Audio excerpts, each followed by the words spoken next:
Wednesday, November 20th, excuse me, 2024.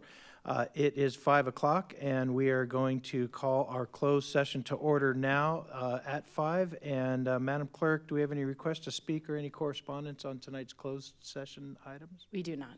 All right, thank you. So, council members, let's go ahead and recess to closed session now. Thank you.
All right, I heard the music end, so that means it's time for us to start.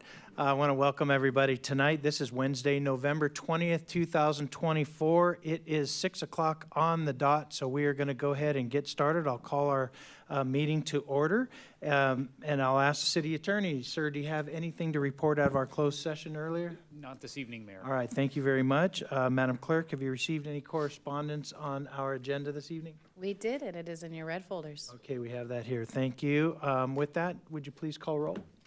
Councilmember Estrada. Here. Councilmember Carwin. Here. Councilmember Sobek. Here. Mayor Pro Tem Dinas. Here. And Mayor Zimmerman. And I'm here. Thank you very much. I believe that we have Pastor Joe Sabalik. He's with New Creation Church. Thank you, sir, for joining us and being willing to come and help get our meeting started with some words of inspiration. Welcome. Great. Let's do that. Let's have a word of prayer. Father, thank you so much for your amazing love, your goodness, Lord. Thank you for these wonderful people that are here this evening. Lord, working so hard to make this a great city. We thank you for our city council, our mayor, and we thank you for all the great things that you have in store for our great city. I pray that you would bless each person here as they voice their concerns and things they have on their hearts and their minds and their souls. I pray that you would give them clarity. We pray for peace. We thank you, God. We pray for our police department. We pray for our fire department. We pray for the first responders. We pray for all those that are involved to make this a great place, those who represent the schools, those who represent this city, Lord. We thank you, God, for your amazing love, that you love each person in this place, and you demonstrated your love on the cross when you died and was buried and rose from the grave and changed world history and separated time. So, Lord, I pray we can all realize that all authority comes from you. And so, Lord, give each person just a display of your peace and your love and your power in their lives, Lord God. And we thank you, God, that you'll bring clarity tonight to the situations that we're dealing with here at the City Council. Bless this wonderful meeting. Bless these wonderful people that are here tonight. In Jesus' name. Amen. Amen. God Thank bless you, y'all. Pastor. We appreciate you being here this evening. All right, we have someone who's very special to many of us here in the city of Menifee. It is our neighboring city council member, Cindy Warren. Cindy, do you mind leading us in the flag salute tonight? Let's all stand.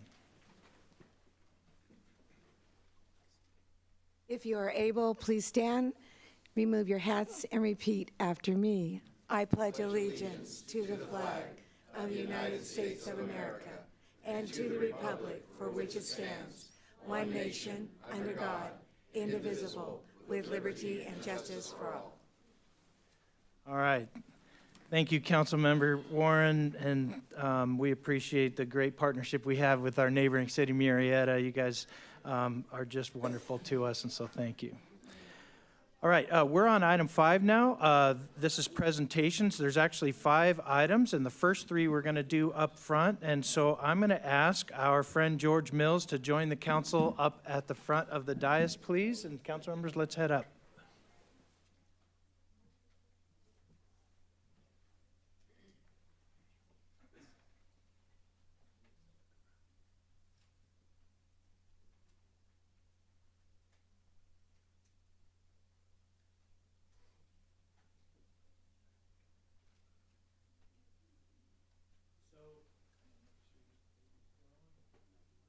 As many of you know, here in the city of Menifee, we have a program called Citizen of the Month. We try to choose somebody who is deserving, who works behind the scenes, rolling up their sleeve, doing good things for our city. And I think we picked a winner here today. This choice was by our Mayor Pro Tem, Dean Dinas. I'm going to turn it over to him to share why he chose George Mills. Thank you. You know, it's not too hard with all the wonderful volunteers we have here in Menifee. We don't have to look too far to find people that are worth being nominated and awarded this Citizen of the Month. And so for tonight, it was my pleasure to nominate George Mills. Just to let you know, George used to be the president of the Chamber of Commerce, the president of the Rotary, and he sits on the Southwest Healthcare Board of Governors. And not only that, but he's involved in the Santa workshop. You see him there. You don't see him out there doing things, but in the background, he's out there working hard to make everything success. And not only does he give him his time, but his resources too. And on top of that, in his spare time, he runs his own business. So he's one busy person. So I'm very honored tonight to recognize George for all the work he does and for what he's done for the city of Menifee. So thank you, George, for what you do in our community. It makes a difference. Thank you.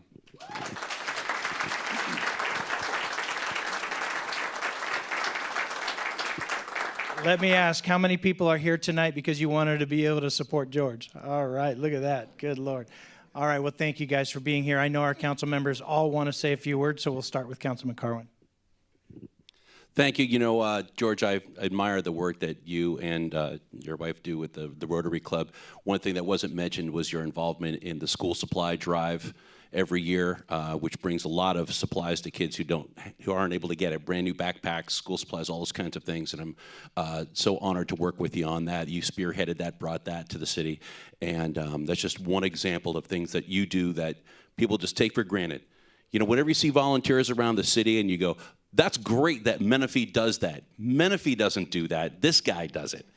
So make sure that whenever you see something great going on, you ask the next question of who brought that, because we should give people credit, and that's what we're doing here. So great work, and thank you. George, congratulations on this day. You deserve it. You've showed selflessness, leading our business community, leading our Rotary Club. Our community appreciates you.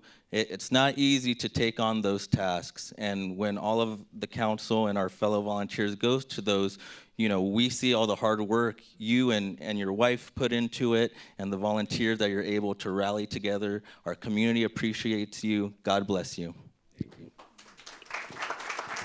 So, George, I'm surprised you haven't been recognized before. This is a well-deserved recognition as an Outstanding Citizen of the Month. One of the things also that wasn't mentioned is how you support and help the domestic violence shelter in our city. So there's things that you do that a lot of us don't even know that you do.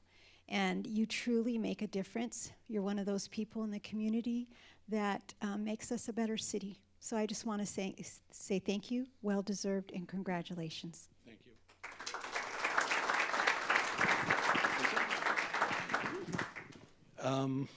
Thank you. I'm truly humbled. I couldn't do any of it without my wife, Christina. She runs point on most of this stuff, and I'm up here being honored, but I couldn't do it at all without her. I've got 4 of my grandkids here today. Hi, guys. And that's pretty exciting. School supplies were started with Ben Diedrich as well, and Rotary Club is represented. My brother came out from HB. My sister's here from in town. My friend Cindy Warren, you know, Ken, all of you guys. I just appreciate all of you. It's a blessing to be able to do this. I want to leave you just with one thought that my mom always said is, I'm so blessed I'm drinking from my saucer because my cup is overflowed. And so, to honor my mom. So in recognition, you take this and you add all the other rewards you have in your office there. So thank you so much. And like Lisa said, you know, long overdue, but at least you've been recognized now for all the hard work and what you've done to make Menifee a better community. Thanks. Thank you. So we'll get some pictures.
Okay, next up, we have another presentation item, and this is the retirement recognition for Sarah Manwaring. So if you'll come on up, Sarah, and join us.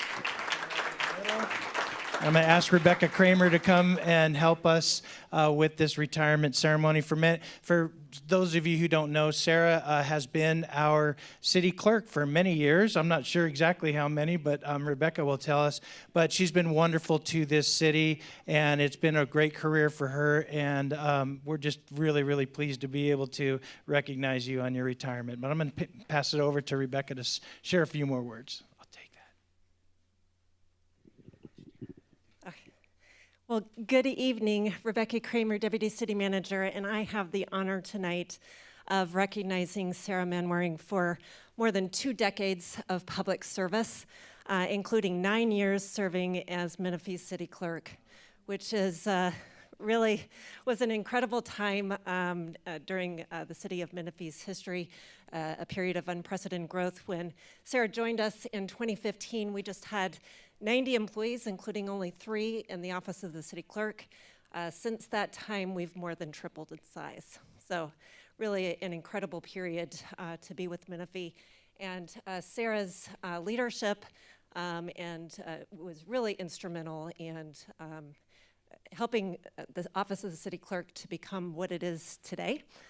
She was at the forefront of implementation of our records management and agenda management systems, as well as implementation of our community shred events, so which is a tremendous resource for our community. And we are just really grateful for her vision, leadership, and dedication to serving the city of Menifee and our residents. So as you embark on this period of retirement, we just want to thank you for your service to our community. So thank you, Sarah. And I'm going to... I know that the mayor and council would all like to say a few words, as well as our city manager. So I'm going to start with the city manager, and then I'll turn it over to the mayor, and then we'll give you an opportunity to say something as well. All right, thank you. So thank you, Rebecca. I'm a little mad at Sarah because she got in front of me. I envisioned that I was going to retire first, and then her, but you know, she wanted to go first. So not that I'm making any statements, but I just want to make sure that I share. Yeah, not yet. Share with you that, you know, when I first started working here, I sat down with Sarah, and the city clerk has a very important job in the city, right? She is a custodian of all records in the city. So I wanted to make sure that we were on the right track, to make sure that we had every record. And we talked about our needs and our vision of making sure that we didn't have boxes and boxes of files, right? So we embarked on how to digitize and how to convert that into, you know, electronic files. And it's not an easy task. She took the helm and the bull by the horns, and we have, you know, probably the most innovative filing system of any city here. I put her program against any other program, and also our agenda management. That's, you know, it's easy for you to read all the city council reports. That was the work that she put in a lot of hours in making sure that was easy to do. So I'm very sad that you're leaving and that you're going in front of me, but you know, you had a really wonderful 20-year career and city government, and that's kind of the dream that we all have, is to be able to retire and, you know, after being so productive in a city we love. So we're going to miss you, and congratulations.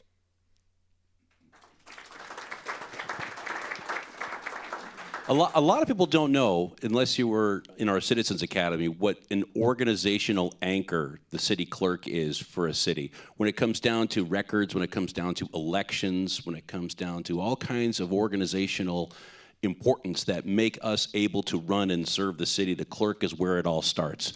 And I know that when I came on as a planning commissioner in 2015, I didn't know one single thing about anything, and you guided me through all of that, and I think you've done that for a lot of people here in the city.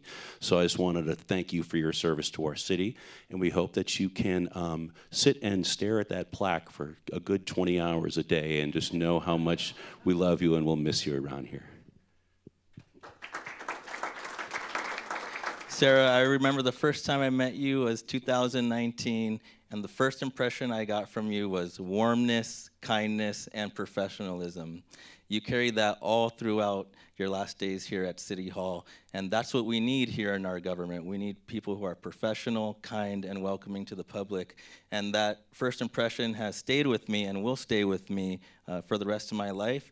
Thank you for being one of the first people to welcome me, and you actually welcomed many of the council and planning commissioners and all the people who serve. You're one of the gatekeepers to City Hall, so to speak. But we definitely appreciate all you have done. God bless you and your family, and may you enjoy and celebrate your beautiful retirement. So as it's been said, you were the welcoming person when we were elected, and when I was elected in 2015, you swore me in, and I remember that day. As it's been said, your leadership and your role as a clerk is a foundation of City Hall, one of the foundational units. And I know that you have a new grandson. He's now grown a little bit. And I just wish you a wonderful retirement. Enjoy your family in this time. And thank you for your work that you have put into the city of Menifee, helping us to become one of the greatest cities around us in Southwest Riverside County. So thank you. Well, congratulations on retirement. As a matter of fact, when I first came on council, your name sounded really familiar, but I couldn't figure it out until you said, well, we've already met when you were at Canyon Lake City Clerk office. And I go, oh yeah, because I was working for the county, I had business there. So, you know, it was really good to see a friendly face, someone that I recognized when I got in here figuring out, what am I doing here? But, you know, but I'm really, you know, I think Armando stressed it well, is that you've laid a great foundation for our city clerk office to build on. And it was your leadership and your innovative thinking that put our city clerk office where it is today and on good fitting. So thank you so much. And I think you really enjoy retirement. I highly recommend it, so it's perfect. So. That was well said. So Sarah, I remember when I first got started many years ago, and we had our first city clerk, Kathy Bennett, and I remember admiring her and her team and all of the things that they did. And then later, you became our clerk, and I know that there's a lot of our members here, Stephanie and Rachel and Edna and all of their team members who've worked under you and were trained by you and learned how to be professional. And so well done to you for all the great things that you've done here. We thank you and want to wish you the best in your retirement. Well, thank you all for the very kind words. And yes, I remember you were my first one that I swore in when I started here. And when I started here, I didn't realize that this was going to be my path. But, you know, it just, things happen and I just went with it. But yeah, Kathy Bennett hounded me forever to apply for the job because she was retiring. She kept telling me, you gotta apply, you gotta apply. And I'm like, no, I'm comfortable where I'm at, I'm good. I don't know about Menifee, you know. But anyways, so I'm so glad that I ended up here and I have made lots of friends. And Armando, thank you for your support, because I wouldn't have been able to do all that I did in the department without your support, so thank you. And thank you for my team, because they've been great too. I think you're gonna be in good hands with them. And yeah, so thank you. Thank you all very much.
Okay, we're on our next presentation item, and this is our Youth Leaders of Menifee. We have Mike Reinhardt at the podium who heads up that program. So Mike, if you would go ahead and take it there, and then we'll have our recipients come up to be honored by the council.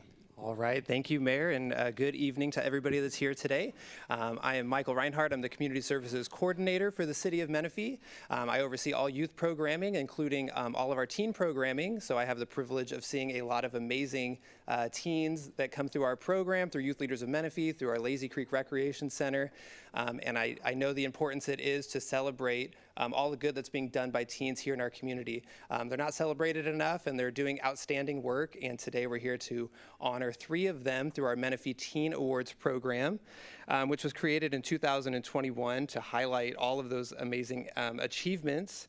Since starting the program, we've had amazing response and have had so many nominations come through, making it a really difficult decision for our panel of judges to decide. The Menifee Teen Awards is sponsored by the Lake Menifee Women's Club, who present each winner with a $100 gift card today, and then all winners will be in the running to win Teen of the Year to be eligible to win $500 at the end of the school year. So it's a great partnership. We want to thank Lake Menifee Women's Club for that. And I want to invite, they have 4 members here today. They're going to help present the trophy. So I want to welcome up to the front with our council members here is Stacy, Gloria, Anne Marie, and Jennifer. If you guys come to the front and help us award these winners.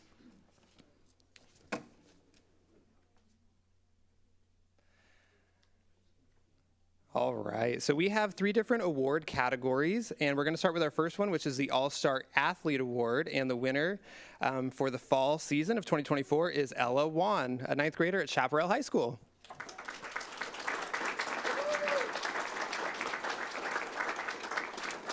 And then as she's walking up to the podium, I'm just going to read a little bit from the nomination that we received from a former director and coach. Ella is one of the sweetest and most determined young women I have ever met. Some of her recent accomplishments include Girls Soccer Player of the Year, Co-ed Soccer Player of the Year, Offensive Soccer Player of the Year, Co-ed Flag Football Player of the Year, and Female Flag Football Player of the Year, and Flag Football Defensive Player of the Year. She is courteous and courageous at the same time and fearless on the field. Ella proves that you can accomplish your goals with hard work and is a positive role model for everyone. So congratulations.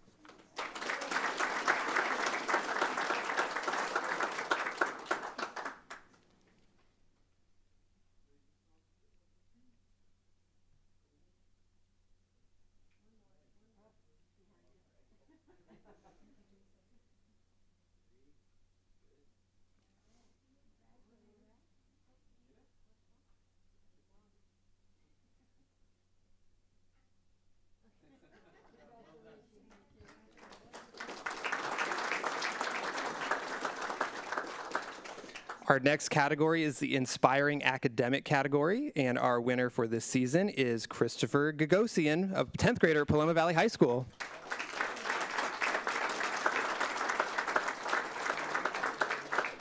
Christopher was nominated by the executive director of the Boys and Girls Club, and here's a little bit of what he had to say in his nomination.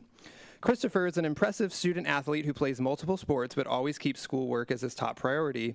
He has maintained a 4.0 GPA in middle school and a 3.5 GPA or higher in high school.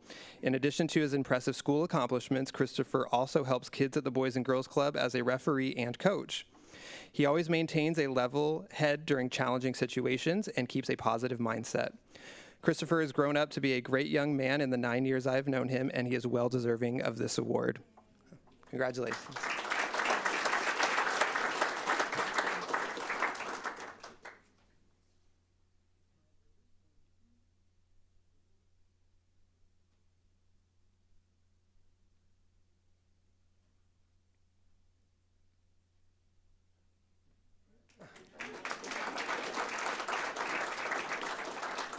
All right, and our final award winner for the fall 2024 season is in the Outstanding Citizen category, and that goes to James Sisson, a 11th grader at Paloma Valley High School.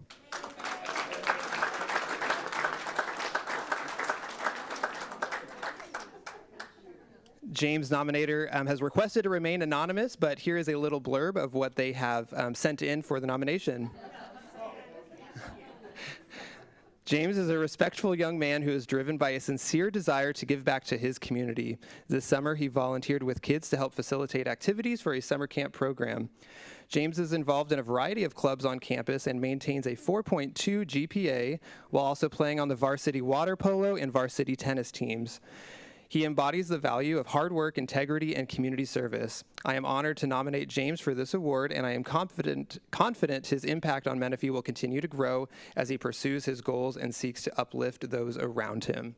Congratulations, James.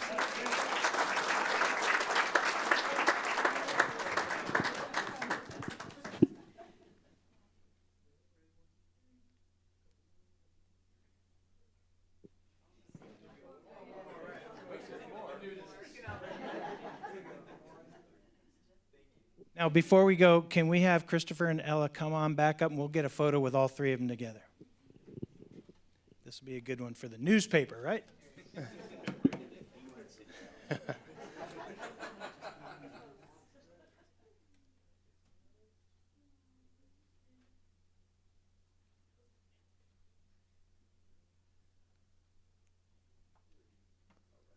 right, we're so proud of all three of you. Good job.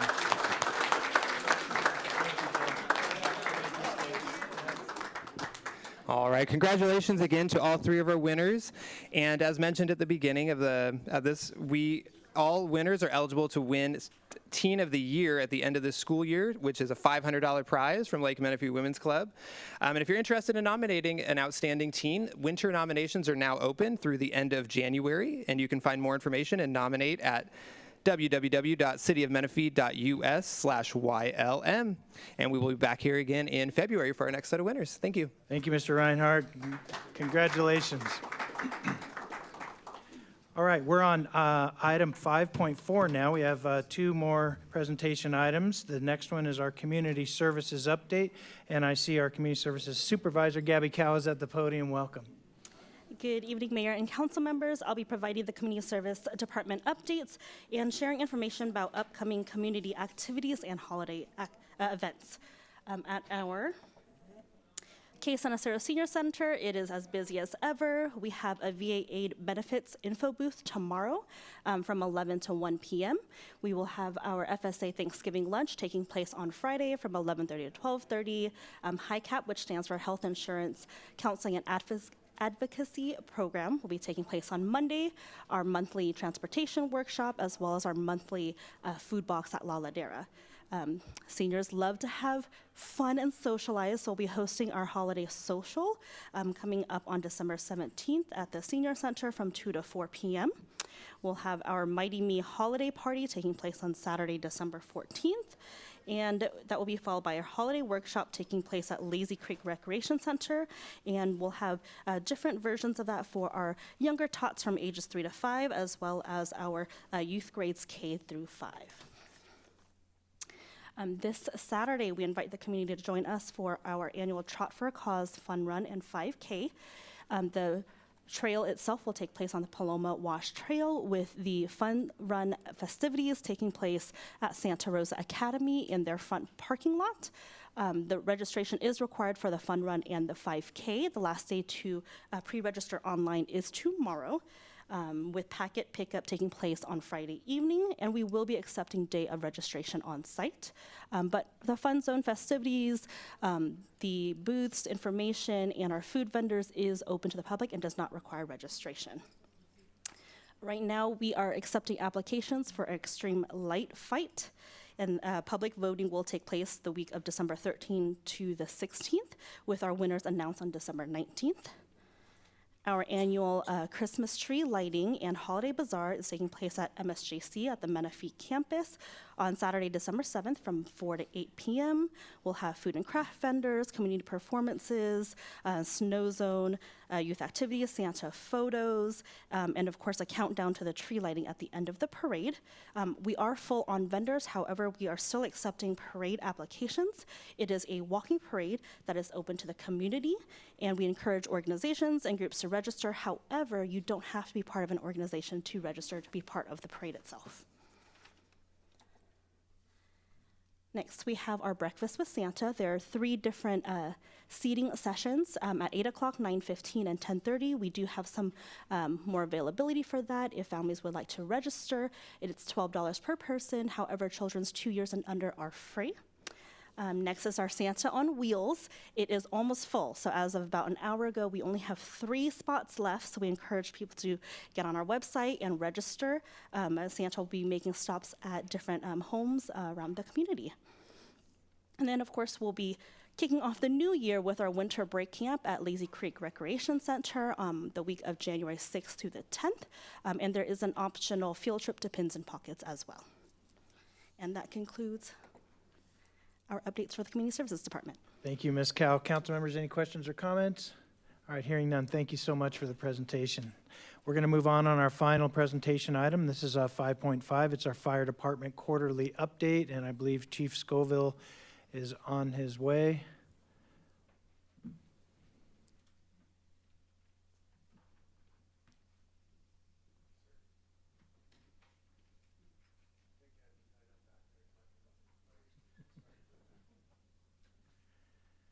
Welcome, Chief. Thank you, sir. Honorable Mayor, Council, this is your third quarter report for the Menifee City Fire Department. In the third quarter, we ran 3,490 calls for service. There were 4 structure fires, 144 traffic collisions. We had an average response time of 4.4 minutes. Our automatic aid and cooperative fire protection, we assisted the City of Canyon Lake 14 times. They assisted us 12 times. There were a total of 440 assists outside of the city and 212 assists received from outside jurisdictions. I broke that down a little bit further for you guys.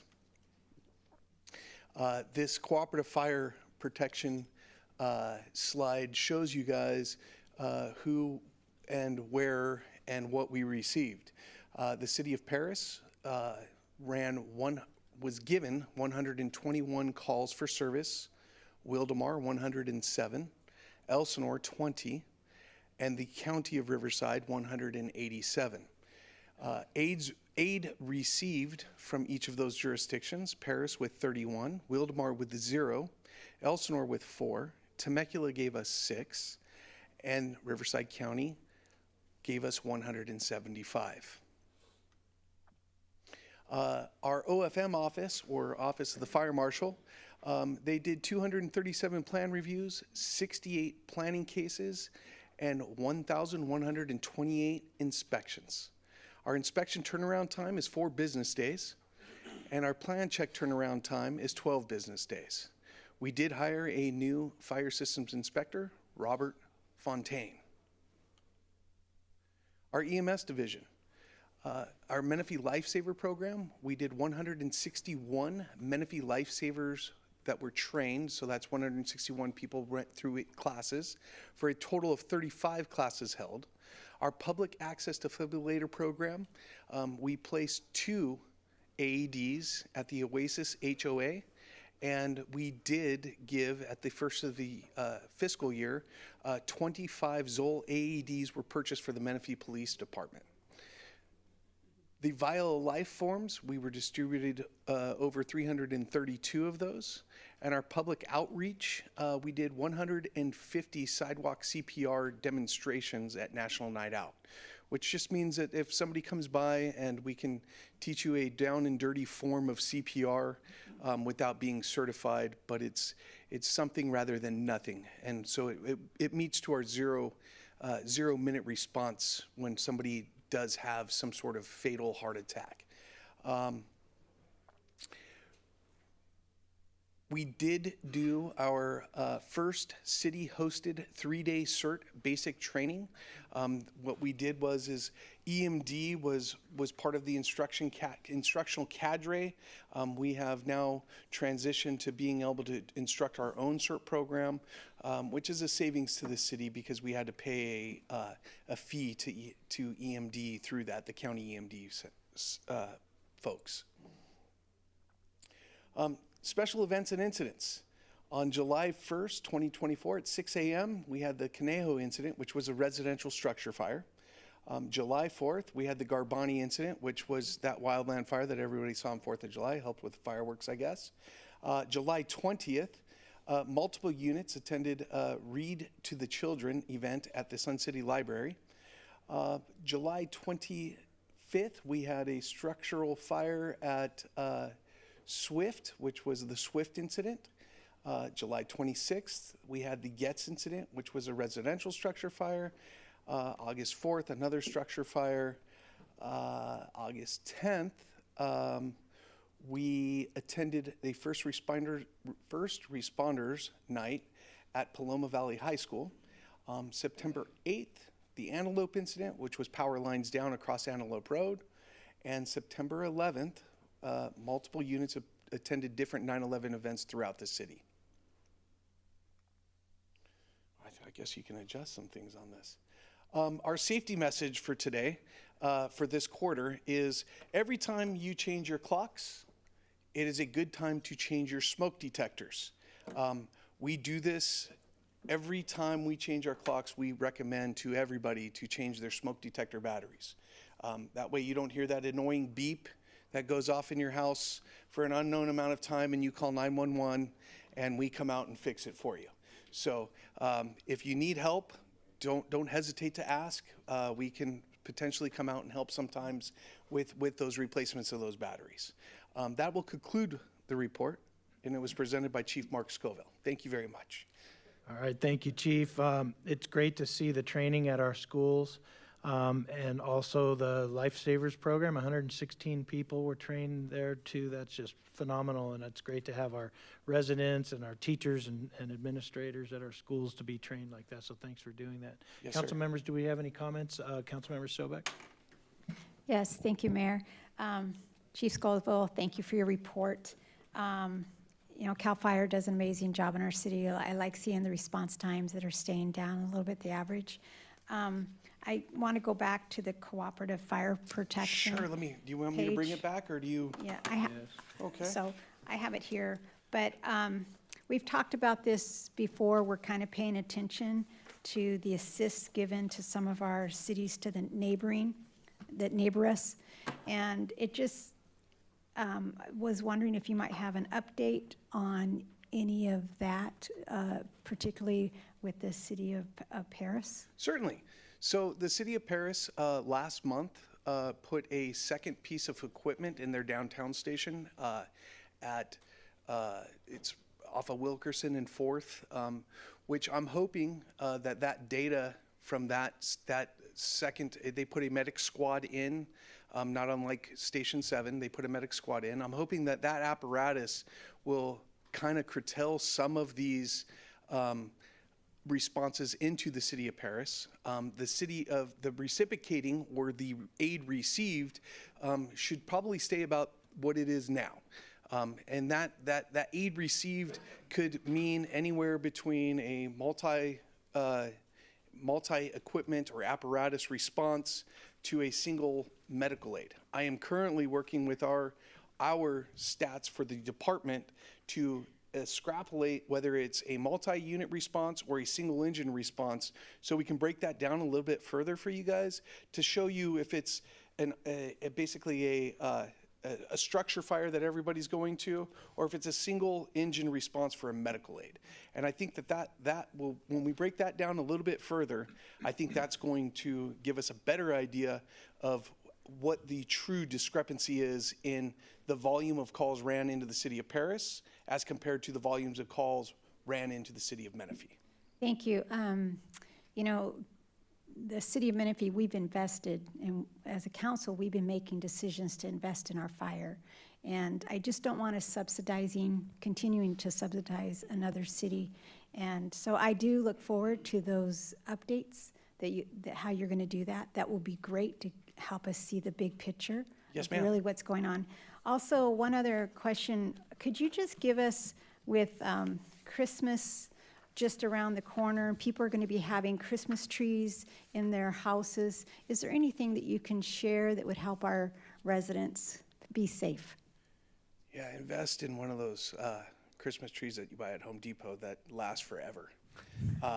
You won't get the pine needles all over your house. No, in all seriousness, with the fresh pine trees, it is something to keep watch of, right? Sooner you buy your tree, so if you buy it the day after Thanksgiving and you put it in your house, that tree will stay green, but it is a tinderbox by the time when you're grabbing the presents from underneath or putting presents underneath your tree and you start seeing the pine needles fall, you know that you got a little bit of a problem and you need to start trying to think about getting that tree outside as soon as possible.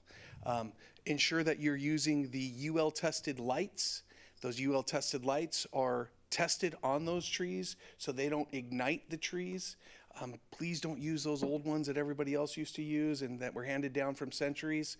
My mom gave me some and I just threw them out, right? So those are the types of things you got to look at. Please open fire. When you're that nice cozy Christmas and you have that old Christmas tree sitting next to the fire and the embers start popping out of your fireplace, something to be aware of, right? Those are all things that, proximity to outlets, all of those things are things that you guys got to look at. And the Christmas trees last pretty long if you water the bottom of them, but be careful if you have wood floors because I had to replace some. Make sure that you don't have that leaking on you. Okay. Is there any other questions? No, that's great. I appreciate that. I just want to keep our community safe and appreciate what you're doing, reaching out to the community with the CPR, et cetera. That will help us become a safer city. So thank you. Yes, and ma'am. thank you to all the crew at all our stations. I Look thank them all the forward time. to a new station coming up that we'll be putting online here the first week of December. Yes, so the ribbon cutting's December 3rd, and we hope to see everybody out there. It's going to be open to the public, and then there's a open house at the end of that for everybody to walk through and see what the investment that the city has made into their fire department and appreciate it, because we certainly do. Thank you.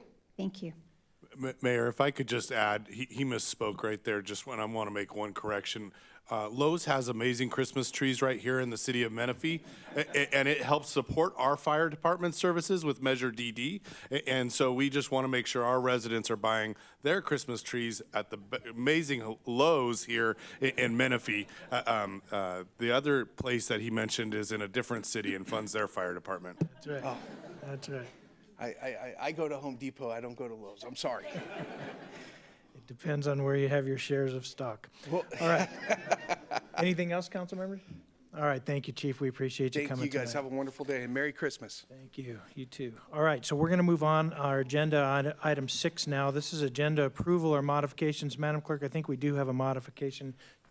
We do this evening. Staff is requesting to pull 10.7 from the agenda. Okay, thank you. So council members, all in favor of approving the agenda as modified, please say aye. Aye. Opposed? Hearing none, that's approved unanimously. And we're now on item 7. This is public comments on non-agenda items. Madam Clerk, do we have some? Okay, so I'm going to read this. This is the time for members of the public to address the council about items that are not listed on the agenda. The Brown Act limits the council's ability to respond to comments on non-agendized matters at the time they're made. Each speaker will be limited to 3 minutes, and there's a little clock up there on the screen. So, Madam Clerk, would you please call the first name of non-agenda matters? Gloria Sanchez, followed by Debbie Mannion. Thank you. Welcome, Ms. Sanchez.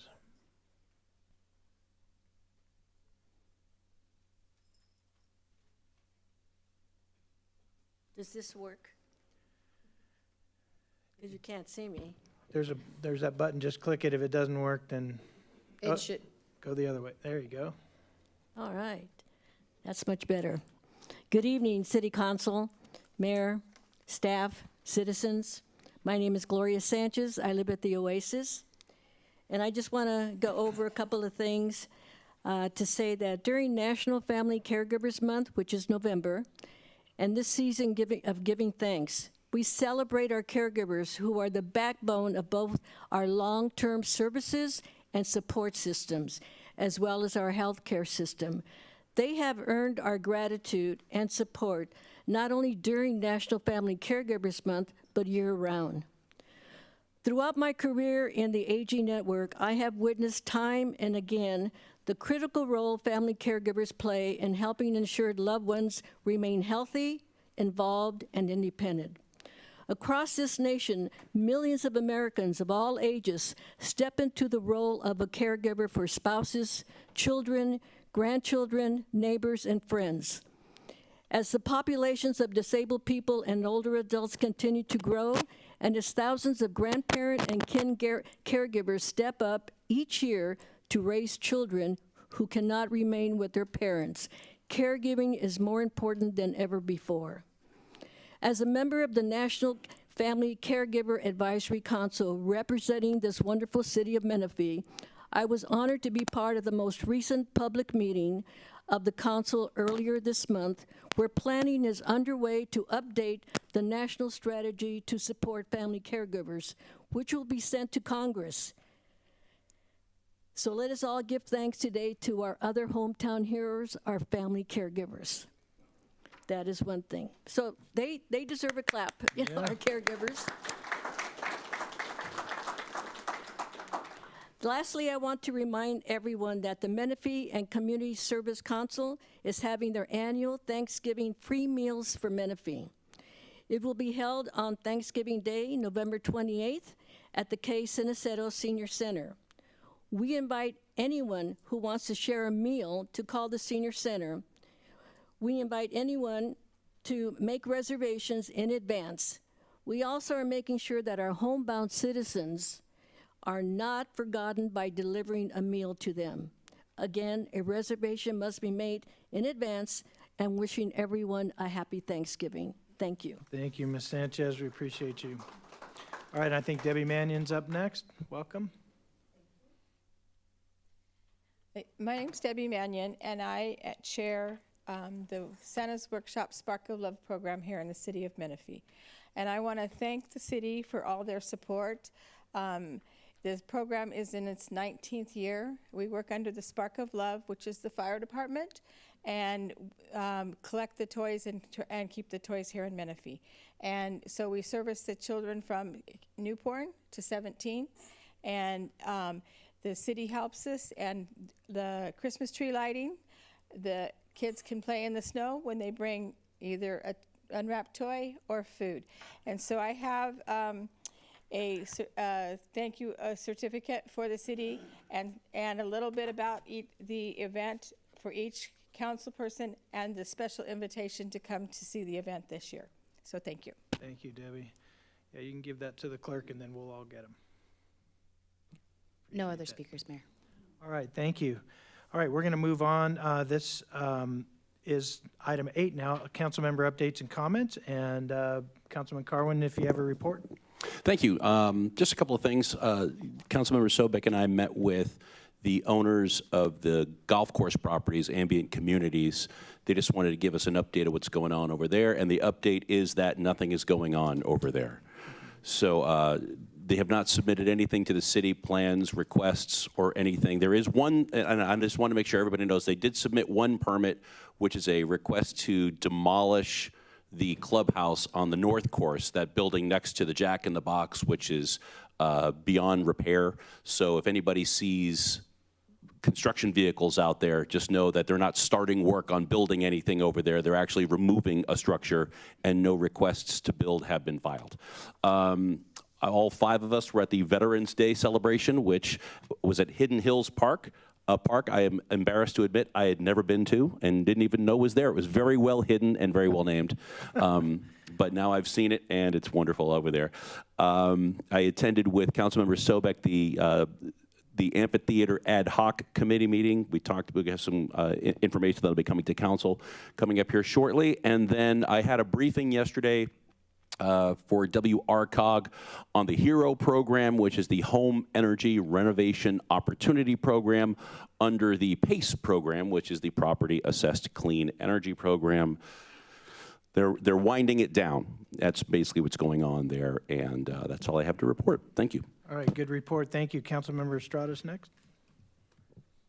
Thank you. On November 11th, our entire council went to the Veterans Day ceremony in Hidden Hills. It was a great ceremony and one of the best turnouts we've had in several years. So there's a lot of positivity that came from that event, and thank you to all of our service members, past and present. On November 12th, Councilwoman Sobek and I attended the annual education summit.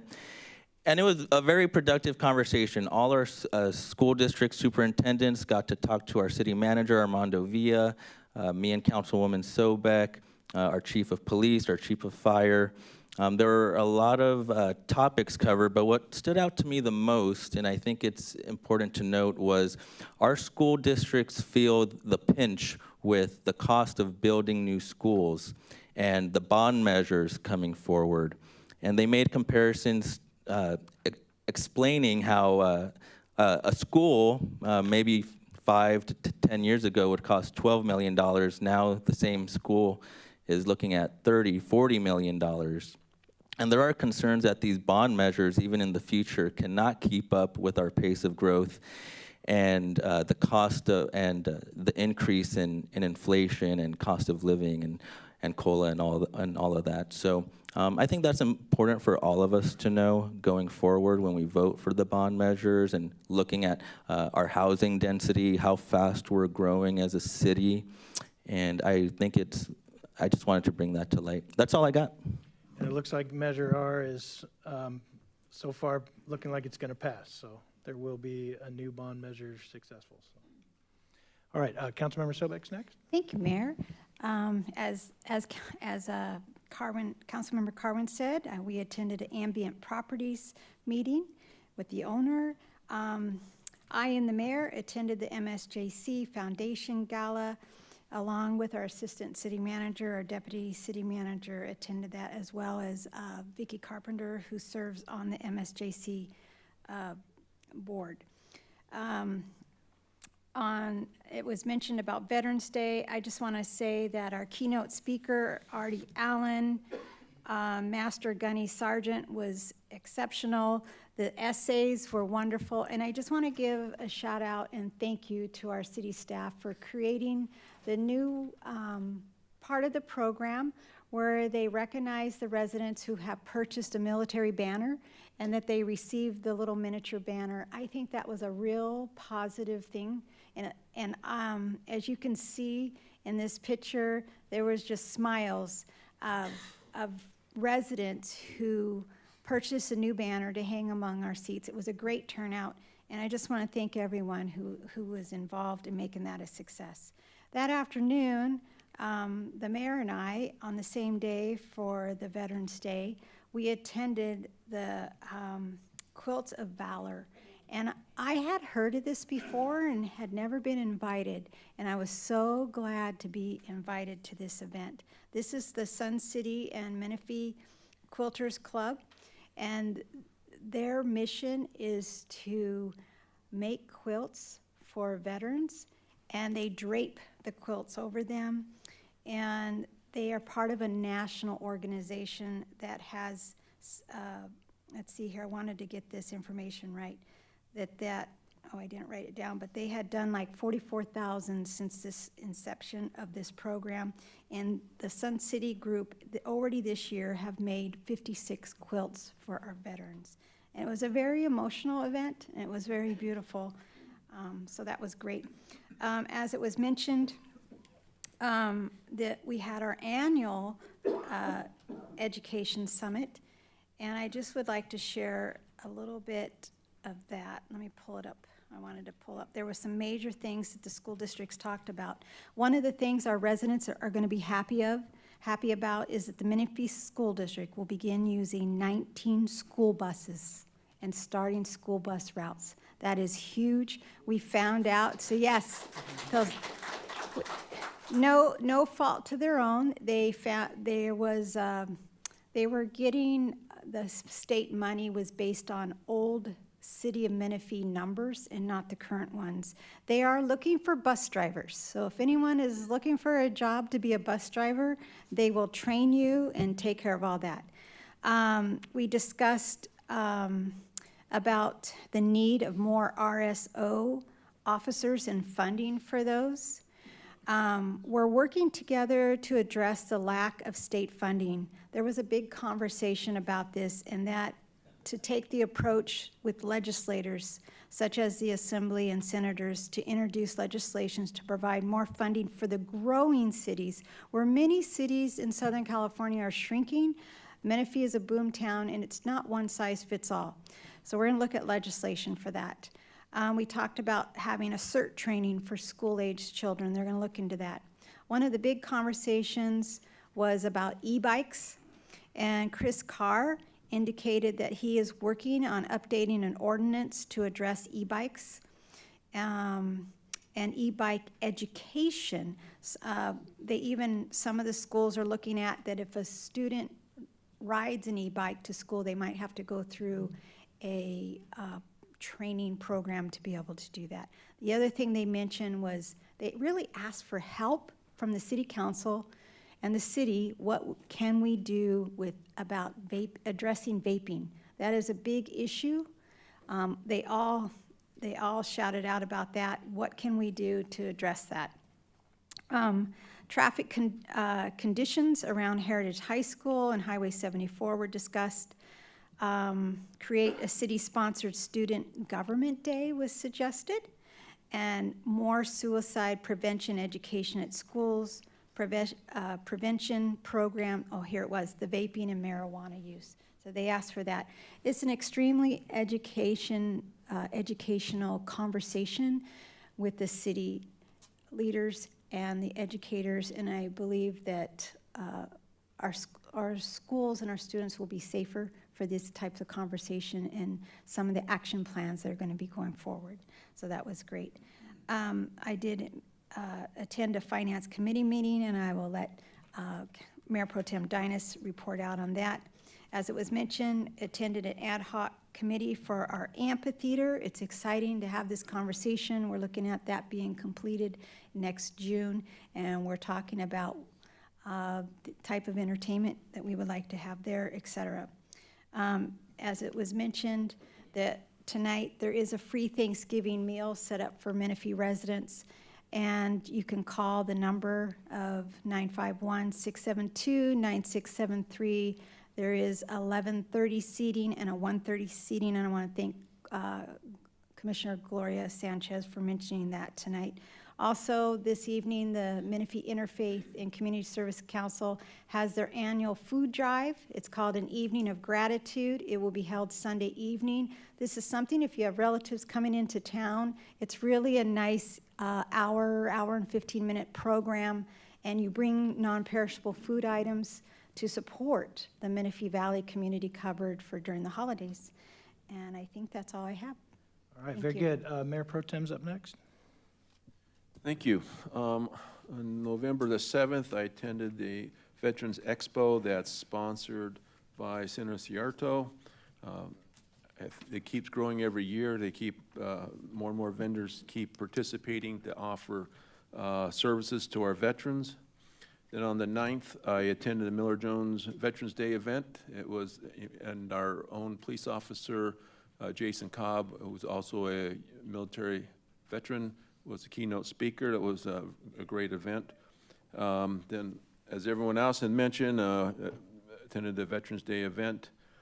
We did have a finance committee meeting, and at the meeting we got an update on the annual financial report that will be coming to the full council here in a bit. We reviewed a couple of CFD formations, which will be coming to the council, and one bond issuance, CFD bond issue, which will be coming. And then on the 15th, which was exciting for District 4s, we had a ribbon cutting for a Chevron and a Papa Smash Burgers restaurant there. So the hamburgers are really good. So if you're up that way, and even if you're not, make the trek up there and try it. They're really good. And that's all I have. All right, very good. I'll try to be quick. This is since our last meeting on November 6th. On November 7th, Thursday, there was a You Matter Coalition meeting at the North Annex that I attended. As Mayor Pro Tem Dinas mentioned, Senator Sayarda had the Veterans Expo at Monteleone Meadows. The two of us attended that. On Friday the 8th, MSJC held the 60th anniversary soiree at the Temecula campus that Councilmember Sobek was at, but it was also attended by many other mayors and council members around in the Southwest County. On Saturday the 9th, Councilman Dinas and I went to the veterans ceremony held by Miller Jones, and they also had a flag retirement ceremony as well. And then our city's Veterans Day ceremony, it was well said by everybody. One other thing to add, we have this thing we do every year, the Dawn Patrol flyover, and it's just neat to see that. So I wanted to thank that team. I think it's Randy Ball and his team that do that Dawn Patrol flyover. And then Councilmember Sobek and I went to the Quilts of Valor over at the Sun City Civic Center, the Sun City Civic Association ceremony. All right, and then on Tuesday, the 12th, there was a Chamber of Commerce mixer. It was over at the Community Cupboard, and it was their turkey drive. I attended that. On Wednesday, the 13th, I attended our RCTC commission as the city's representative. On the 14th, the Rotary Club had a meeting I attended, and the speaker was Sally Myers, the one that hosts our high school program for Student of the Month. On the 15th, Councilman Dinas and I went to a chamber ribbon cutting for that convenience store, Chevron, and Papa Smash Burgers grand opening, and I agree with him. It was really good. I will be going back. On Saturday the 16th, there was a history program by our Historical Association about our early businesses from the 60s and 70s, and that was well attended. I also attended on the 19th the Chamber Board meeting as the city's representative with Kayla Charters. And then last night I attended Youth Leaders of Menifee's meeting held over at the Lazy Creek Park. And I was joined by our representatives from our Interfaith Council as well as our Senior Advisory Committee, and we spoke about our You Matter program. Wanted to make a couple quick announcements. Tomorrow there's a Chamber Wake-Up event right here at City Hall in the morning. It's a good opportunity, council members, to meet the new CEO, Katie Luna, at the Chamber. And then on Saturday there's the Trot for the Cause, but I wanted to just also let you know, if you haven't heard, that Habitat for Humanity is going to be doing a home dedication for 4 families at Lazy Creek Park Saturday at 10 a.m. So go to Trot for Cause and then shoot over to Lazy Creek to honor those families that are receiving homes. If anybody has anything else to add, now's the time. Hearing none, we're going to move on our agenda. We're on item 9. This is approval of the minutes from November 6th. If anyone has any changes, hearing none, all in favor of approving those minutes, please say aye. Aye. Opposed, hearing none, those are approved. And we are on item 10. This is our consent calendar, and I'll read this quick. All matters on the consent calendar to be approved in one motion unless a council member requests a separate action on a specific item on the consent calendar. If an item is removed from the consent calendar, it'll be discussed individually and acted upon separately. Unless otherwise directed by a member of the City Council, the vote on ordinance adoptions will reflect the prior action of each council member when the ordinance was introduced. However, if a council member is not present at the City Council meeting, their vote will be reflected as absent. Madam Clerk, do we have any requests to speak on our consent calendar items? I do have a request for 10.12. Okay, and would you go ahead and call that speaker, please? Michael Knighton. Okay.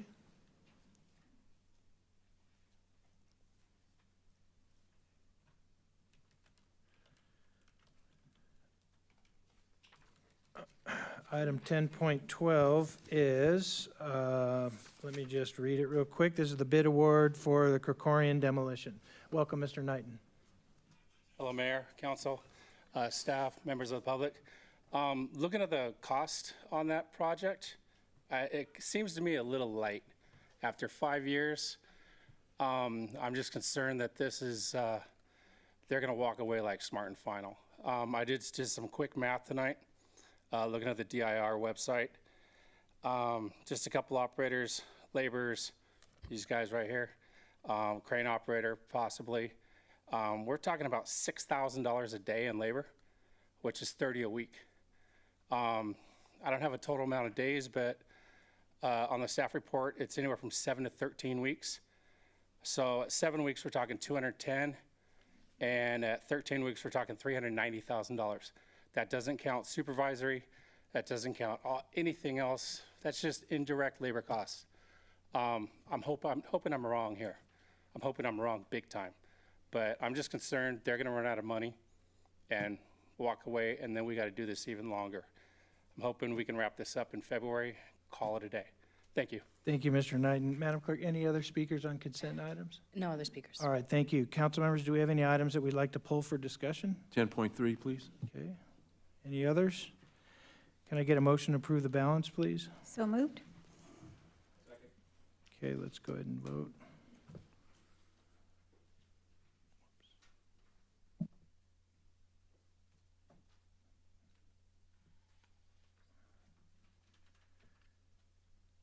Okay, and that's approved unanimously. We're going to go ahead and take our first pulled item, which is 10.3, and that's our public safety reports. I'm going to ask Chief Scoville if he'll come join us or be prepared to in case Councilman Dinas or any of us need your help. Questions. Okay, floor is yours, sir.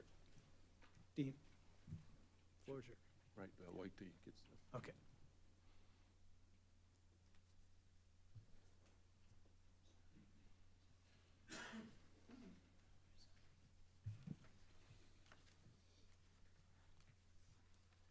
Thank you, Chief. I'll start with the easy question. Under your monthly summary, you have apparatus responses.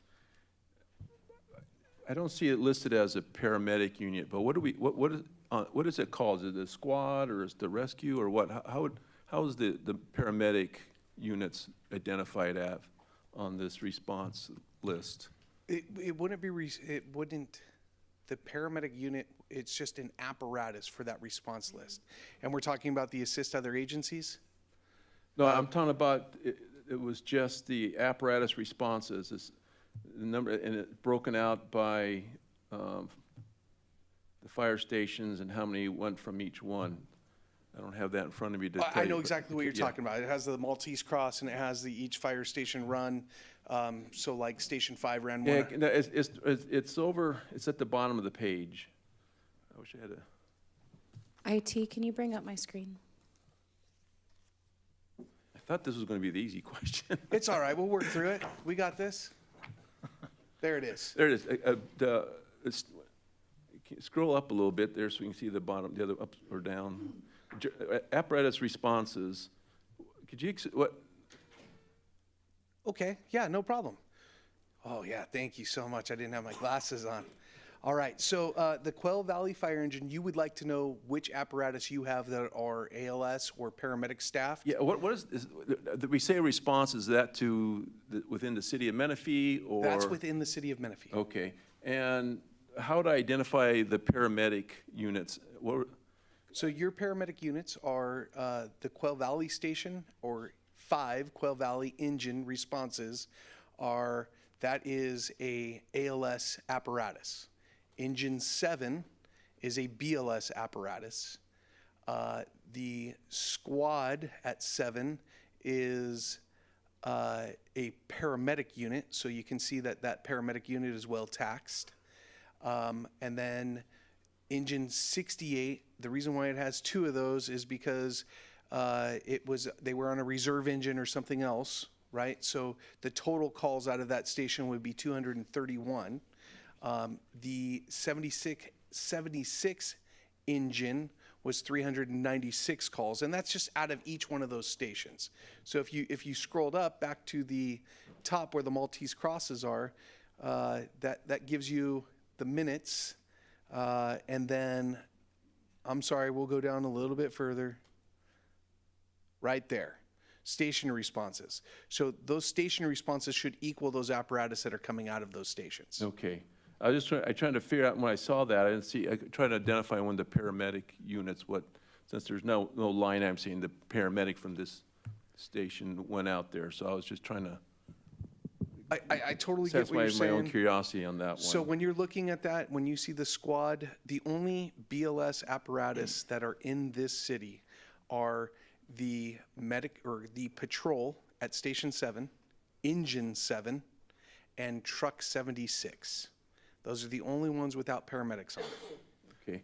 The next question I have is on the the auto aid. When you come out here, you know, it was like between the 3 cities that's listed here that we sent some kind of an apparatus out 80 times.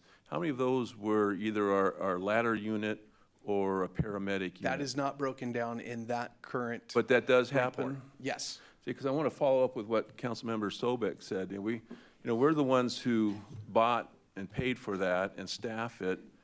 And we had to do that we did that because our residents were concerned and complaining because there wasn't enough response time for the one that we had.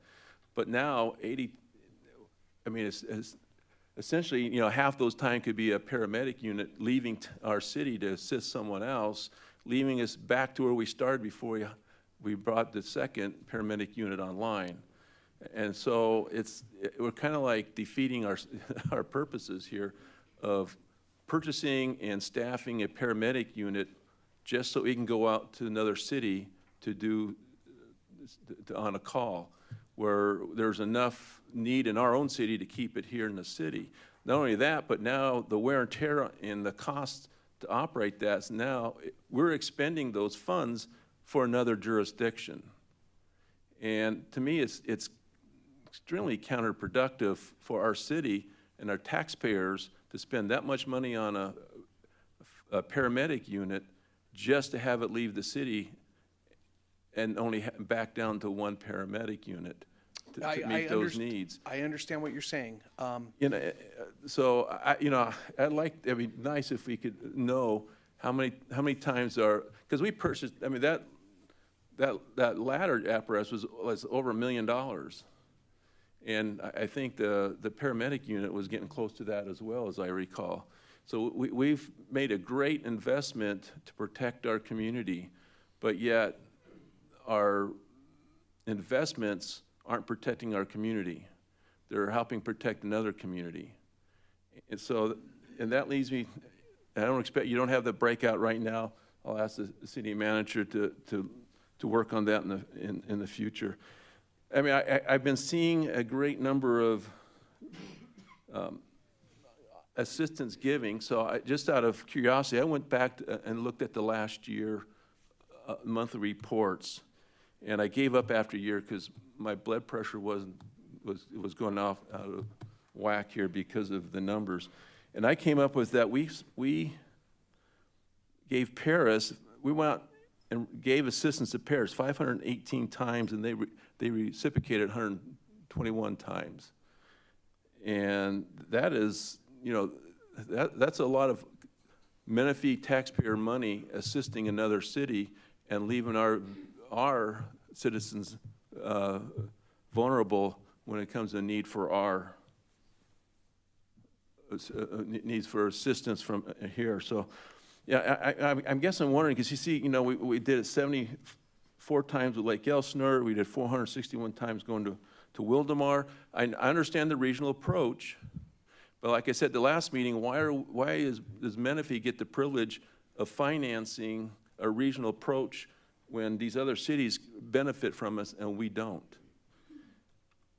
I mean, so I guess my question is these other cities understaffed? I mean, how many fire stations does Paris have? Do they have enough to cover their city? So Paris currently has 2 fire stations.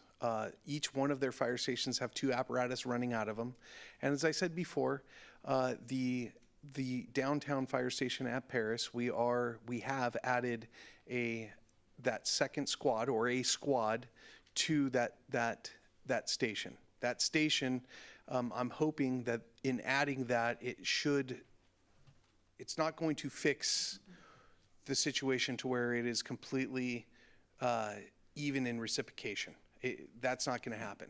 But to fix that, the city of Paris does have a land acquired and in the development phase or planning phase of a new fire station in the south off of Menifee Road and Ethanac. So it's just north of Ethanac. That is going to be their 3rd fire station that they are currently working towards building finding the funding and building that fire station. Yeah, that's all and good, but Yes, sir. that's a couple years or so down the line. In the meantime, we're paying for Paris's fire safety. And I don't think our taxpayers would be really excited to know that their taxes that they pay to the city of Menifee are being used for other cities. And there's got to be a way to handle this and not just say, well, in 3 years when that's done, we should be okay then.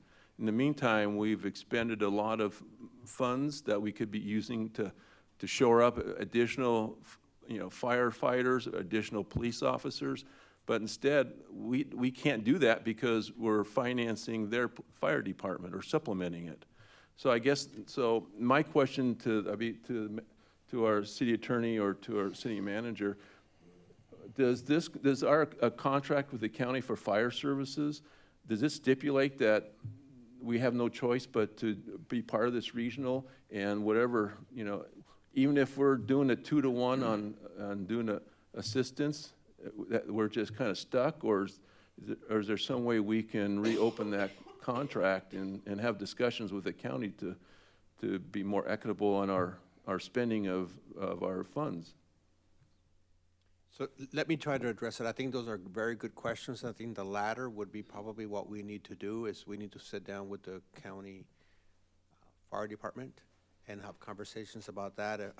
We do seem to be subsidizing and or providing services on almost a 4-to-1 ratio, and for the last year. So we're going to circle back, review the contract, and see if there's anything we can do to address that issue.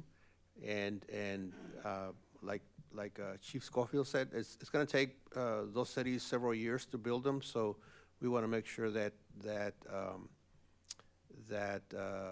we're not being billed for those for that 2 years or 3 years that it takes to build a fire station. Yeah, because I don't think it's fair for our Menifee residents to finance other cities because they're poor planning for their firefighters and additional fire stations they should have done a long time ago. Especially given the fact that Paris has been spending lots of money to sue us, but yet at the same time they don't have a problem with us paying for their fire department and fire services. So I'll be look forward to what that will, and I hope it's sooner than later. Thank you. Just to order of magnitude, we spend about $20 million on our fire department. They spend about $9.9 million. We have 22 firefighters in our city. They have 11 firefighters in their city. They have 30 or 40 million square feet of industrial space. We have 750,000 square feet of industrial space in our city. There's a lot of residents and businesses on the south side that we are the first responding engine into their city because their engines are too far away to provide fire response to their businesses and residents. And so we are working with Chief Scoville to address this. They're also subsidized on the north side by Mo Valley and on the east side by the county. So they really need about 2 or 3 more fire stations and probably about 5 or 6 more firefighters at every day in their stations to cover their calls and services. But everybody around them has been investing in firefighters and fire stations, and they have not over the last decade. Well, I hope you sit down with the county very, very soon. Thank you. Councilmember Sobek. Yeah, I would just like to add to that. I don't know if there's such a thing as a reimbursement policy. That's something that I would like our staff to look into as well with the county when you look at this, is how that reimbursement can take place. Thank you. All right, anything more on that one? Can I get a motion to approve the public safety report? So moved. Second.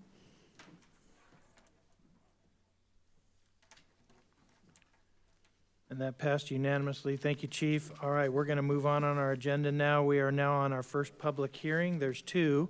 The first one is 11.1. It's the Ethanac Business Park. And I see Ms. Kitzrow, our Community Development Director, is at the podium. Welcome. Good evening, Mayor, members of the council, residents, and those of you here this evening.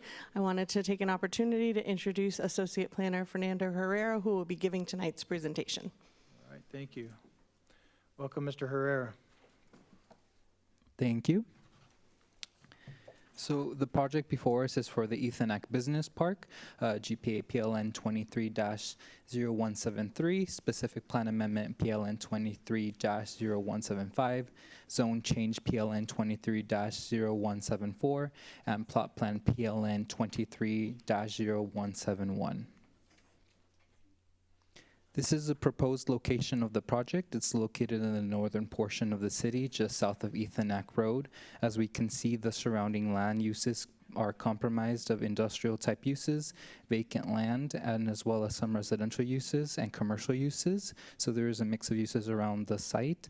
In terms of zoning and general plan, as we'll discuss, there is industrial zones that are compatible to the proposed use.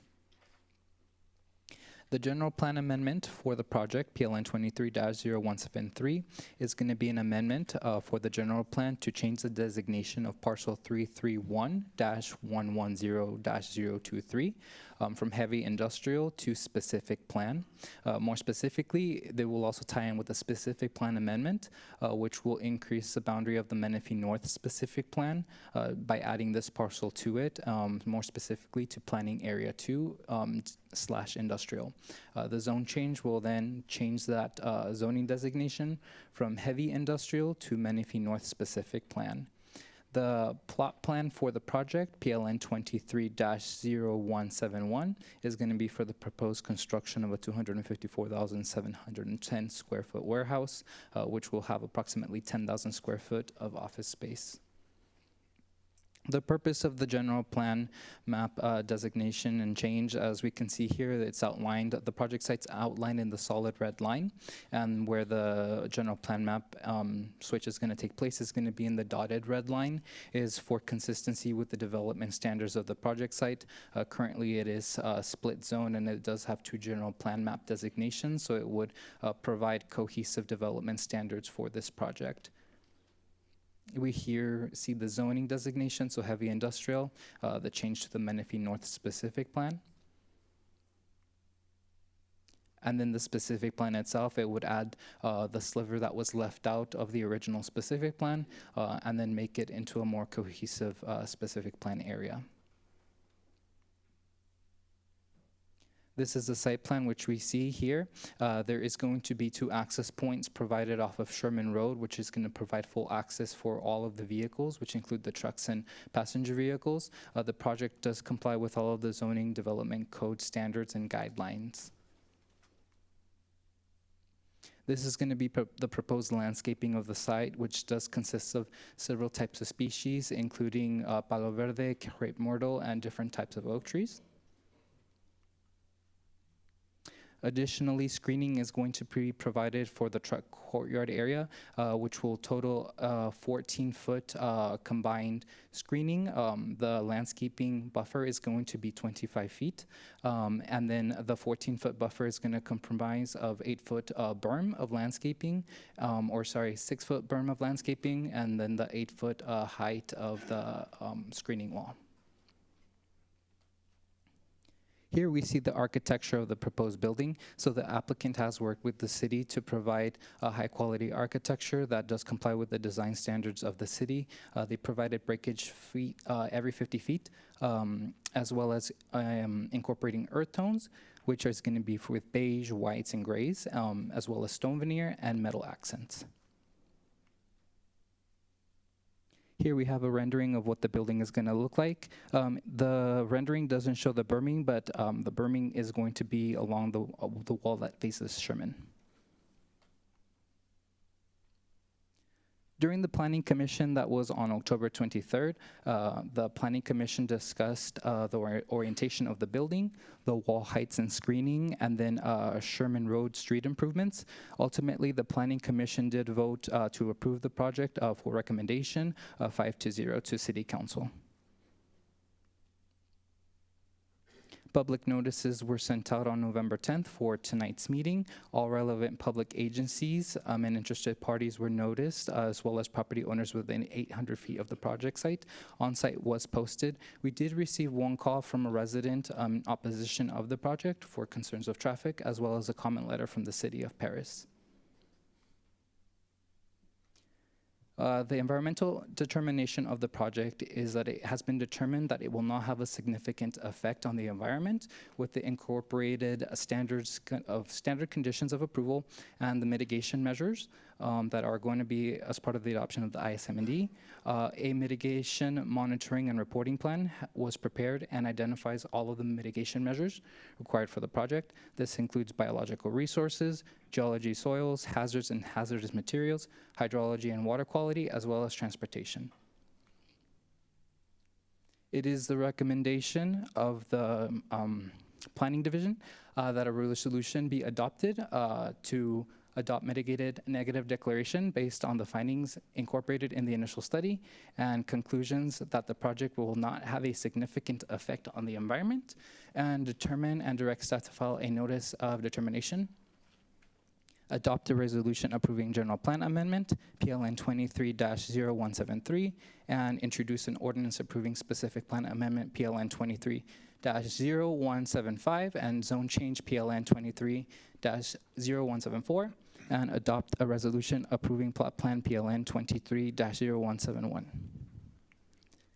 This concludes staff's presentation. Staff, the applicant, and consultants are available for questions and comments. All right, thank you, Mr. Herrera. Council members, at this time, we're going to ask if there's any questions of staff.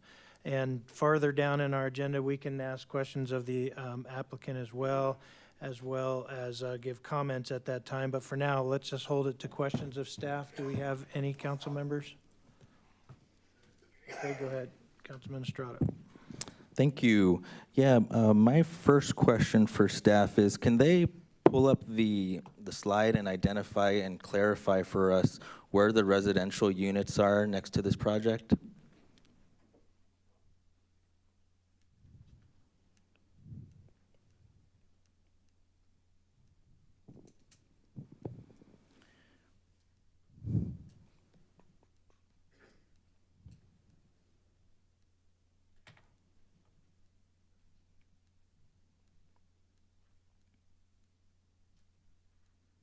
We're almost there. There we are. Okay. So the residential units are going to be located on the western portion of the project site, so they're going to be along Trumbull Road. Is it those houses next to the red borderline? Are those homes? No, they're going to be, well, it's going to be the parcels that are adjacent to the red borderline, but the homes are located more towards Trumbull Road itself. Okay, I don't see where. Can you be a little bit more specific? When I'm looking at the red box, where are the existing residential units? So if we look at the Trumbull Road designation, and then if we just go south, yeah, they're zooming into those parcels right there. Got it. Okay, those are residential directly west. Are you saying they're parcels or they're residential units? They're residential units. Okay, so this section is where people are living? Yes. Okay, thank you. And then my next question is, watching the Planning Commission meeting, from my understanding, this project is going to improve the infrastructure directly in front of the project only, creating a 4-lane road, and then as you go north up Sherman, it's going to go down to 2-lane? So I'm actually going to defer that question to Engineering and Public Works, but also just to add to the question of the residential uses, they are residential uses, but it's a heavy industrial zone. Wait. So I'm sorry. That threw a curveball in there. They're residential units. Yes, they're existing. But it's zoned heavy industrial? Existing non-conforming. So then what happens to them? Yeah, it's because they're existing non-conforming, they're allowed to exist, but once the use transitions over to industrial uses, the residential uses would no longer be allowed to be reestablished. And do they have to leave immediately, or just when they decide to sell, or? Exactly. Which one? When they decide to sell. When they decide to Yes. sell. Got it. Okay.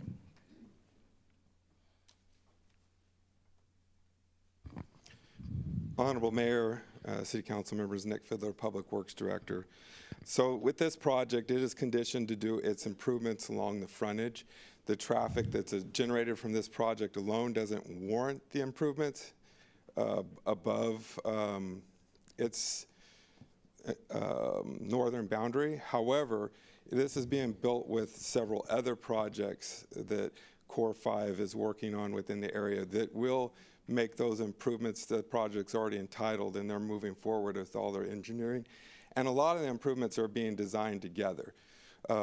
As we're going through our final engineering plan checks, these improvements are being developed at the same time because they will be coming in around the same area. However, the project itself doesn't require the improvements, but in overall with all the projects they're developing within that area, will develop Sherman Road north of their project facility up to Ethanac, which will include 2 lanes northbound and a 1 lane southbound coming into the industrial area. Okay. When I was watching the Planning Commission meeting, I think Commissioner Thomas and Commissioner Long brought up some good points that were concerning about Ethanac and the expressway and all the trucks coming down and bottlenecking into a 2 lane, and then it opening up into the 4 lane. And the impression I got was it'll work for now, but as this area continues to develop and all the other projects come in, then that'll trigger the full improvement 4 lanes down the road.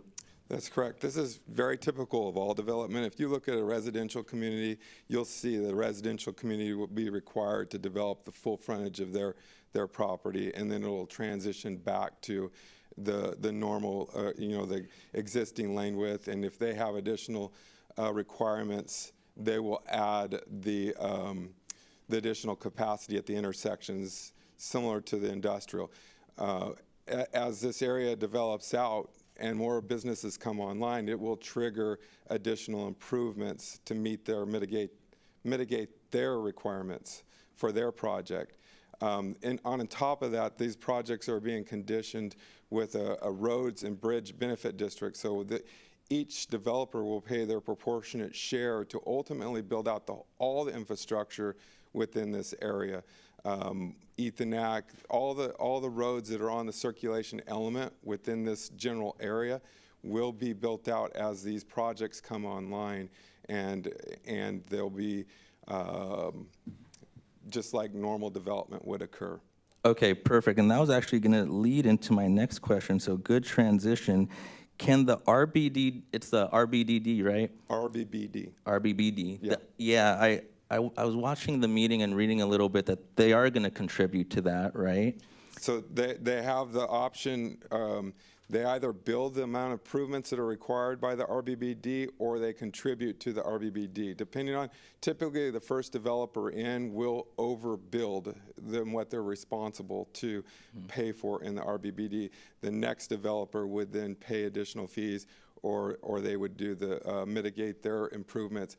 But as time comes along, all these developments occur, and if there's additional funding that comes into the RBBD, then we would, the city or the developer would initiate the final improvements to complete all the roadway infrastructure. Okay, and then my next concern about that was we have a global traffic study coming between us and Paris. How do we know for sure whether the contributions to the RBBD are going to be sufficient for the full scale? So I just want to be clear, the global traffic study is on the west side of I-215. This project that we're talking about right now is on the east side. So they're separate. Okay. They're not in the same study areas. Okay, and then last question. When it comes to the land uses, is this, well, I know it's going to, we're changing the zoning, right? And it's going from heavy industrial to the Menifee plan zoning. Now, is this set to be is this 250 square foot warehouse supposed to be one tenant, or can it be multiple tenants with, small businesses within it? What can the potential land uses be? I'll turn that over to Cheryl. Thank you, council member. The way the building is designed, it could be 2 different tenants. Okay. It could be 2 different tenants. And do you have a couple land uses that they can choose from to name off? I don't know that the developer has a tenant in mind right now, but yes, the Menifee specific plan would have a list of allowable uses, just like our development code would. Okay. I don't have that with me. Okay. But manufacturing, warehouse, distribution are allowable uses. Okay. And when you say manufacturing, could it be light, heavy? It could be heavy industrial. could That's be what heavy. that designation in the specific plan is, yes. Okay. All right. Thank you. All my questions. Any other questions, council members? You know what, I saw that staff had put up the city's general plan map. Could that be brought up so I can ask a question? There we go. So can you show, I guess, Mr. Herrera, could you show this is the general plan for the city. Can you show us in this plan where this industrial facility is going to be built? Yes, Councilwoman Sobek, I can do that. So the white line that generally divides the city is the I-215. And then this project is proposed in the area that is shaded tan on the east side of the I-215. Thank you, IT. And as they get closer in, the first block of tan there just south of Ethanac within the circle, where you see that little purple sliver, this is really hard to do without a pointer, is where this project site is. Right there, perfect. Great. Great. So can you just clarify that this area of our city is our job creation zone, as we kind of call it, our economic development corridor for manufacturing, industrial, et cetera? Correct. This particular area is part of the Menifee North specific plan that was actually approved by the county long before the city's incorporation, and has always held a designation of heavy industrial for the Menifee North specific plan. The other areas that, can I have that map back, please? The other areas you see here shown in the dark purple are our economic development corridor, Northern Gateway, which is where we anticipated 90% of those land uses to be the industrial job creation. Thank you. Thank you for that clarification. Absolutely. Any other questions, council members? All right, I'm going to go ahead and open the public hearing at 7:37. Madam Clerk, was this legally noticed? Yes, it was. And do we have any correspondence on the item? No other correspondence other than what Mr. Herrera already noted. All right, very good. At this time, I'm going to ask the applicant, Mr. Kelly, if you'd like to come and present. Yep. All right. Well, good evening, Mayor, council members. My name is John Kelly. I'm with Core 5 Industrial Partners. Core 5 is actually a property owner and the developer for Ethanac Business Park. So I did have a short presentation, but I just thought maybe I just want to make sure all of Councilman Estrada, your questions were answered. We do have the consultants here to. Do you have any tenants in mind, sir? We don't. We don't. This will be spec. It'll be what? Speculative, meaning Oh, that speculative. we'll go ahead and just build it without a tenant. And that's usually kind of how it works. Okay. Yeah, you got to have the building up first. Okay, thank you. Were your questions answered about Sherman Road and the traffic conditions? Yes, it was. Okay, Yeah. perfect. Okay. So I just want to make just a couple comments. I think it was a great presentation by Fernando. I really appreciate that, as well as Nick addressing the RPPD, the Sherman Road conditions. The one thing I just want to kind of reiterate, I think the last time I was up here, we talked about our prior project, Mott Business Center. And at that time, we were estimating that the total improvements for that whole North Menifee area would cost Core 5 about $35 million. And it's exceeding that, as expected. It's construction, it's development, we get it. So it's up to $40 million. So it's kind of, as Nick pointed out, The first one in, really absorbs the majority of the cost. We will participate and belong to the RPPD, but I'm anticipating that with all the improvements that we're doing out there, that we will meet our obligations. So that was,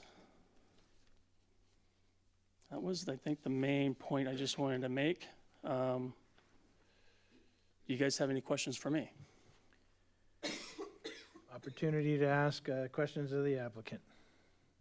All right, hearing none. Thank you, Mr. Kelly. We appreciate you speaking. Stand by because Okay. there may be an opportunity for you to come up again. At this time, Madam Clerk, do we have any requests to speak from the public? We do. We have Jason Baez, followed by John Fox. All right, welcome, Mr. Baez. Honorable Council, thank you so much for the opportunity to speak tonight. My name is Jason Baez, and I'm a proud member of Labor's International Union of North America, and we fully support this project. We have an excellent applicant tonight with us who is willing to infuse private funds into our local economy. They have also went the farthest mile in hiring top dollar the best construction force this world has to offer, the American Union tradesmen, which will ensure that this project is built to the very highest standard. Everybody on the project will be paid a living wage with benefits. Additional training and certifications will be available to all the people working on it. It will also produce other jobs once we are finished that many people are seeking out. Jobs such as sales jobs, administration, clerical, maintenance, and of course logistics jobs that a lot of people who are students and such looking for flexible hours are interested in, as well as retirees who have to come back to the field because of the high cost of living. And finally, I want to mention that Honorable Councilmember Estrada mentioned that the new upcoming bond measures may not be able to provide enough funds for the vision that our city has. But a project like this will surely bring in a good amount of revenue on a consistent basis each year, not only that particular facility, but also the venues and stores around it as well. This can contribute to every vision the city has each year, and it'll be additional revenue for such. For these reasons and so many more, I would like to implore you to just take a look at all the benefits that this project will bring to the city of Menifee. Thank you so much. All right, thank you, Mr. Baez. And I believe Mr. Fox is up next. Followed by Cheryl Kay. Thank you. Good evening, Honorable Mayor and council members. My name is John Fox, and I'm an attorney with the law firm of Alshire & Winder. We serve as the city attorney for the city of Paris. We are here to, again, object to this project as we did at the Planning Commission. We have reviewed the responses to the comments the city of Paris provided in letters dated October 11th and believe that the responses provided by Menifee are inadequate and that this project still will cause significant impacts to the environment, and specifically related to air quality, greenhouse gas, noise, and specifically with regard to the neighbors to this project, and traffic safety. And again, as you know, Paris is very concerned about the impacts of these projects on Ethanac Road. Even though this project is east of the 215, it's still contributing more truck trips to Ethanac, and Paris is very concerned about that. In addition, Paris encourages the council to require the project to comply with the new development standards set forth in AB 98, even though this project does not have to comply with those standards. And for these reasons, again, the City of Paris urges the council not to approve this project and go back and have the analysis of the environmental impacts reconsidered. Thank you. Thank you, Mr. Fox. Next up, Ms. Kay. Followed by Andrew Mayorga. Welcome. Mr. Mayor, City Council, I'd like to introduce myself. I'm Cheryl Kay. I have lived in this area since 1968. In 1971, I bought a home in Rancho Ramona, which was right across the freeway here, and it was $3.95 then. I have lived on Cuffle Road now for almost 30 years. I am the only woman that has property there, and someone from Capstone had told you they offered me $400,000 and I wanted $1 million. I never talked to anyone from Capstone before the August meeting. And I got a FedEx letter several months ago that offered me $400,000. Now, I have just under 2 acres. I have a 2,100 square foot home, 3-car garage. In the back, I have a 1,500 square foot modular on permanent foundation. I have a Ms. Kay, I'm very, very sorry to interrupt, but we have 2 projects tonight, and the one you're talking about is our next project, not the one that we're taking up tonight. Cuffle Road is the one on the west side of the 215 freeway. Tonight we're talking about, or this item is a different project on the east side of the freeway. So if you don't mind, can we have you hold your comment, and as soon as we're done with this item, we'll take that one. Sure. And it'll be very appropriate to hear from you at that point. Do you mind? Sure. No All right. problem. Thank you. I appreciate you standing by. All right, Madam Clerk, next speaker. Andrew Mayorga, followed by Salvador A. Okay. Welcome, Mr. Mayorga. Good evening, Mayor, Councilman, members of the community. My name is Andrew Mayorga. I am a member of La Una. I cannot speak like my brother that went before me, so I'll just be a little brief. I just want to say thank you to you for allowing the developer to come to this community to do business with you, not only in a way that represents their company, but in a way that represents our community. They're trying to meet all the requirements that we're asking of them, what the state is asking of them, and then they go above and beyond by hiring skilled and trained workers like ours, the carpenters, and all the many other trades that are going to be here speaking on this project. These are so important to us because we all live around in this community and surrounding communities, and we all commute very far every day. And having work in our backyard means more to us than any of us can imagine.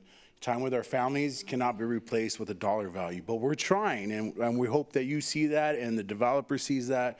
And this is why, again, our organization and many others are going to be in support of this project. Hopefully you approve it. Thank you. All right. Thank you, Mr. Mayorga. Next speaker. Salvador, followed by John Chardlow.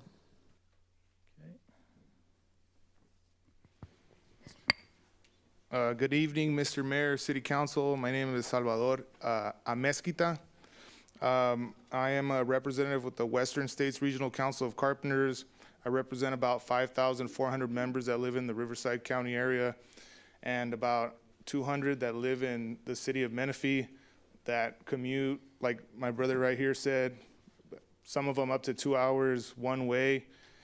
The projects like this in our backyard, they give us an opportunity, like he said, to work close to the house. But they also present the future. We have a career connections program at the neighboring district, and that would give the kids from that district an opportunity to join our apprenticeship program and start a career that's gonna pay them while they learn. So I just wanted to come up here and make it brief. We, the carpenters, are, they actually, Core 5 didn't even call us to come out here. We came out here because they've been, working with us. They're willing to pay a livable wage and, help us get to a decent retirement, help us have our benefits, and help the youth. Thank you. All right, thank you, sir. Next speaker, please. John Chardlow, followed by Armando Hernandez. Okay, welcome, Mr. Chardlow. Thank you. Good evening, Mayor and honorable council members. My name is Jonathan Chardlow. I'm Land Use Counsel for Core 5. And I just wanted, in that role, I'm pretty much a CEQA compliance officer. Try to be as conservative as possible and make sure all comments are addressed. There's a few comment letters from Paris, and we just wanted to kind of cross the T's and dot the I's on that. One of the comment letters requested some additional air quality modeling and some additional health risk technical work. That's been completed. It's been provided to planning staff. And again, that just simply clarifies that there's no significant impact on either air quality or GHG. And then with respect to the AB 98 requirements, that's a new bill that the governor just signed on September 29th. That bill's not yet effective.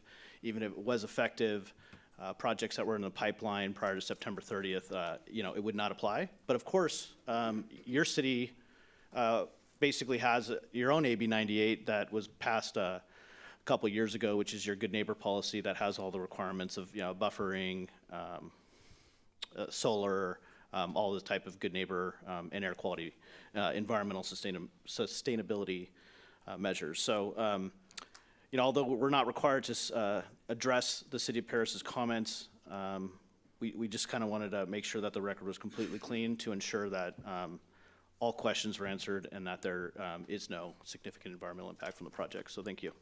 Thank you, Mr. Shardlow. Madam Clerk, is there any other public speakers? Last speaker is Armando Hernandez. Okay. Welcome, Mr. Hernandez. Hello. I wasn't going to speak right now, but I didn't even know this was going on. I guess they were saying that they sent out mailers and all that of this project. I live in between Trumbull Road and Sherman Road. And I mean, I also have properties on Ethanac off of Cuffle, but I didn't get anything in the mail or anything like that, So, I mean, when projects go on and they say that they sent stuff out, I didn't receive anything. So this is the first time I've known about the project. Okay, thank you, Mr. Hernandez. No Any other other- speakers. No more? Okay, thank you. And I was gonna offer the opportunity for the applicant to respond to any of the public comments. We just heard from Mr. Shardlow.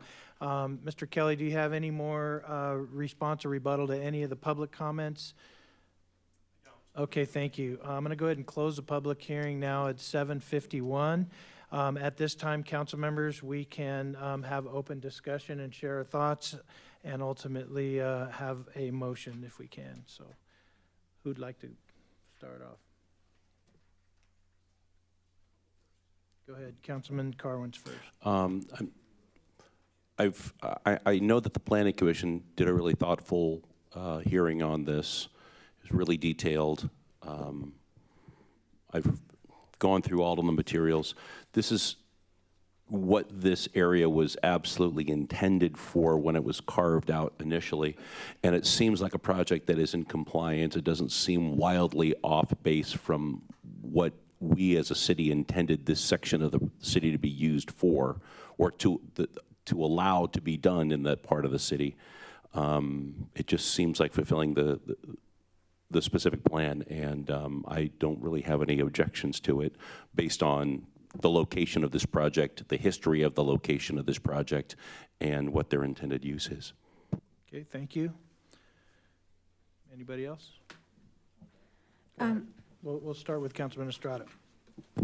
Yeah, we always have this conversation about the zoning and the general plan and what the history behind this area and Ethanac Road.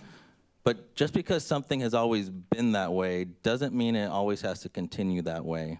And to my colleagues, I do in the future want to have a conversation about, revisiting and looking under the hood of what we have going on Ethanac Road. From my experience, constituents don't feel comfortable with these types of projects.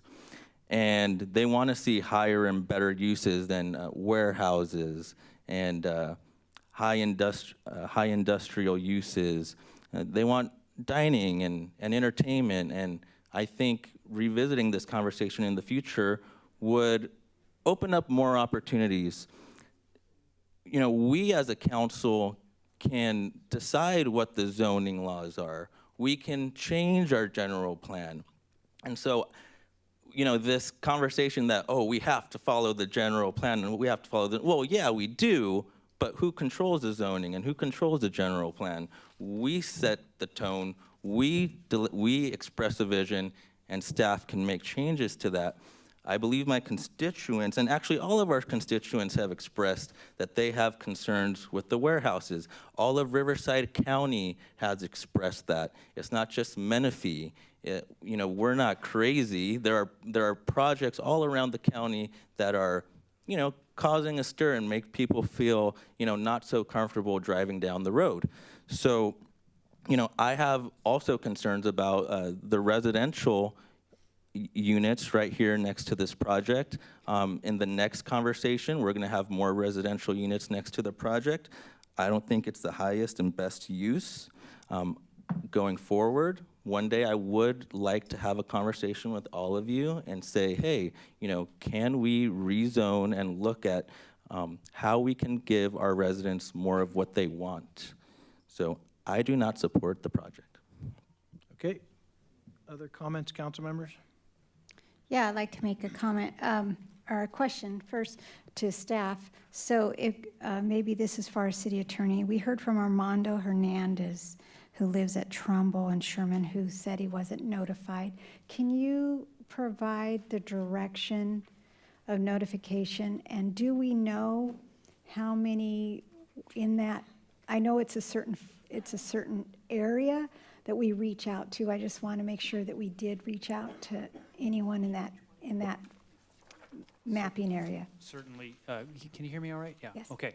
The public notices, the published public notices went out on November 10th and November 20th, but then all property owners within an 800-foot radius of the site were also delivered public notices. And I think Cheryl's up there to confirm it. If I left something out from a noticing standpoint, let me know, but that's... I would just add, so the code requires a 300-foot notice, but a minimum of 25 different property owners. So we expanded the 300-foot minimum, hit 800 feet to get to that minimum of 25 different property owners on this project.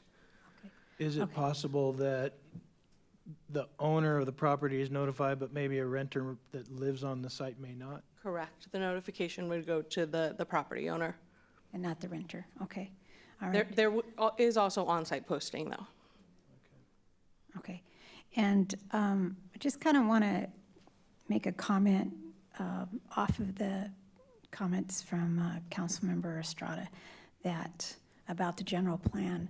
I'm looking here at the general plan map. It's over here on this screen. It was brought up earlier. It's not on this upper screen right now. I don't know if staff would like to bring that up, but looking at this, a general plan gives us direction to go as a city. Yes, we can make changes, but on the Ethanac Expressway, from the experience from those of us on the council who have experience, we know that the frontage of the expressway that will be eventually 6 lanes will have an opportunity for, commercial and retail. But our commercial and retail area, Ms. Ketzero, is that the purple area down in the south? That's where that is all planned? Right, the area south of Newport Road, so if you're looking at the white line again, coming down from the area we are focused on up at Ethanac. The next interchange is in McCall. Then right in the middle of the city is Newport Road, and all of the purple between Newport Road and Scott Road is our economic development corridor community core, which is more of that retail, entertainment, restaurant type uses. Okay, and I hear, thank you, I hear all the time from, this is what I hear from residents. I hear from residents they would like to work close to home, and they would like to have an opportunity to have jobs that are mortgage-paying jobs, as our Mayor Pro Tem has mentioned many times. But also, I hear residents say, why isn't Menifee a lot like Temecula? And if you look at Temecula, when they first started their city, they built commercial and industrial over to the east of the 215, which then, my understanding, and Ms. Kitzrow, tell me if I'm wrong, helped the infrastructure be built, that then the retail came in, and then later in the houses over in the other area.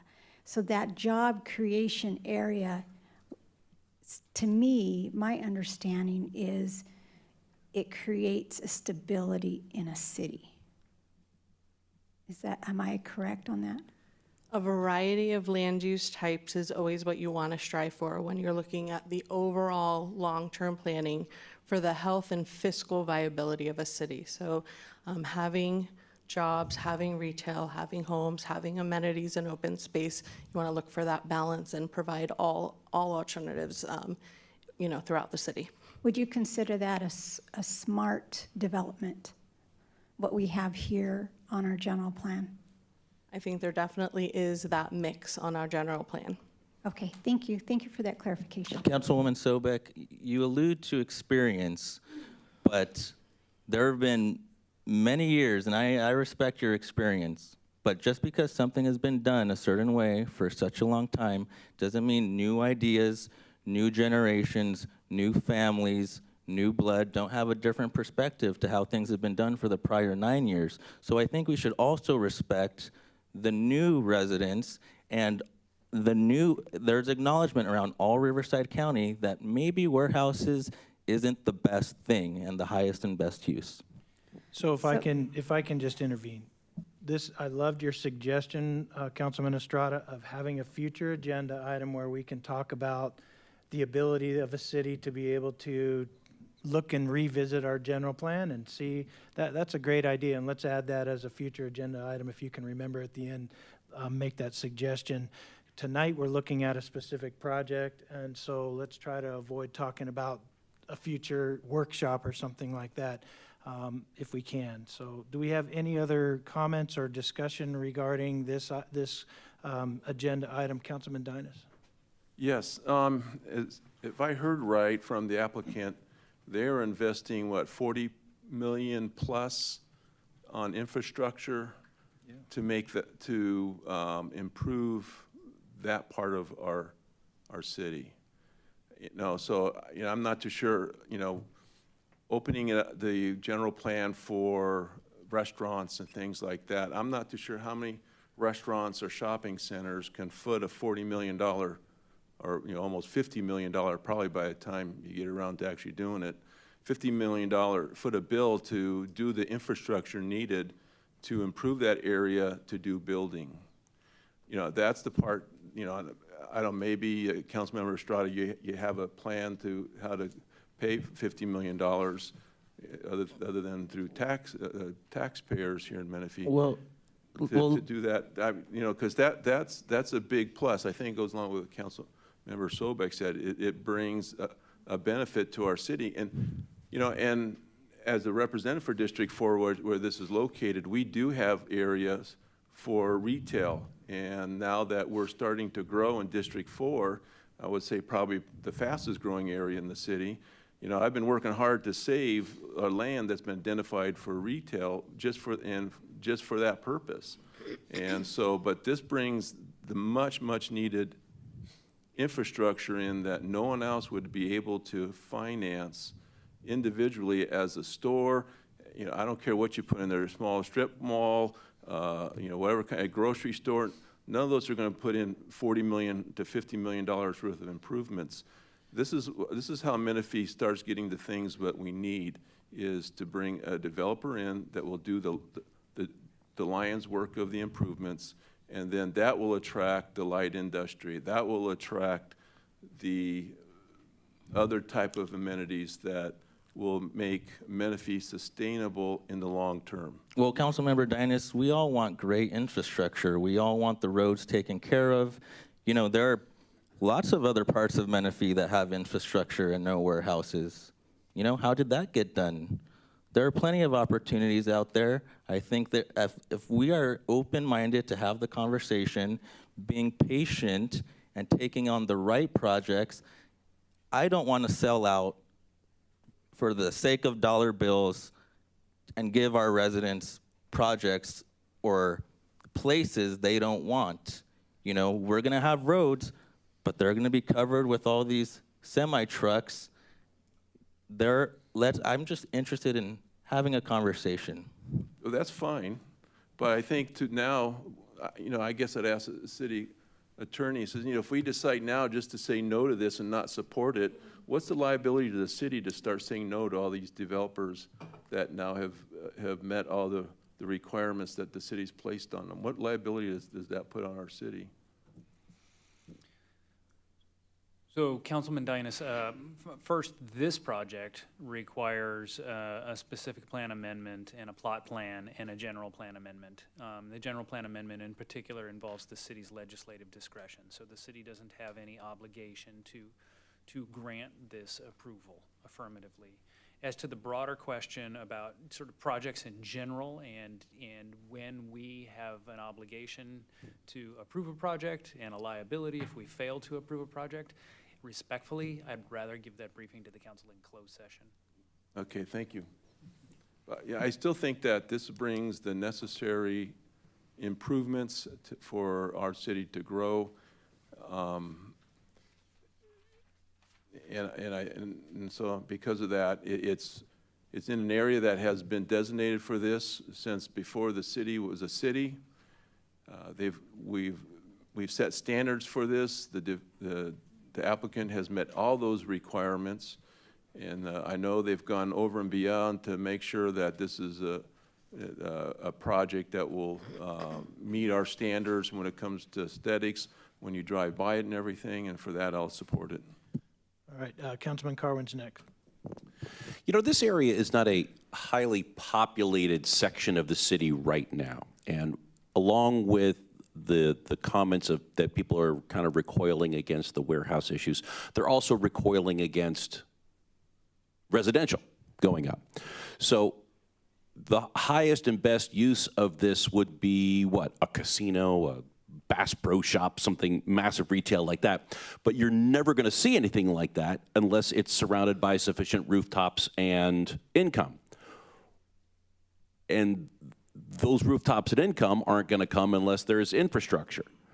And so this whole thing sort of feeds on itself. So there's really, as the property sits right now, there's no other practical use for it. Nobody's going to invest in bringing an entertainment zone to here because there aren't enough people around to support it. You're not going to get a restaurant in there. You're not going to get a Chili's in there because it doesn't meet the metric of income and rooftops.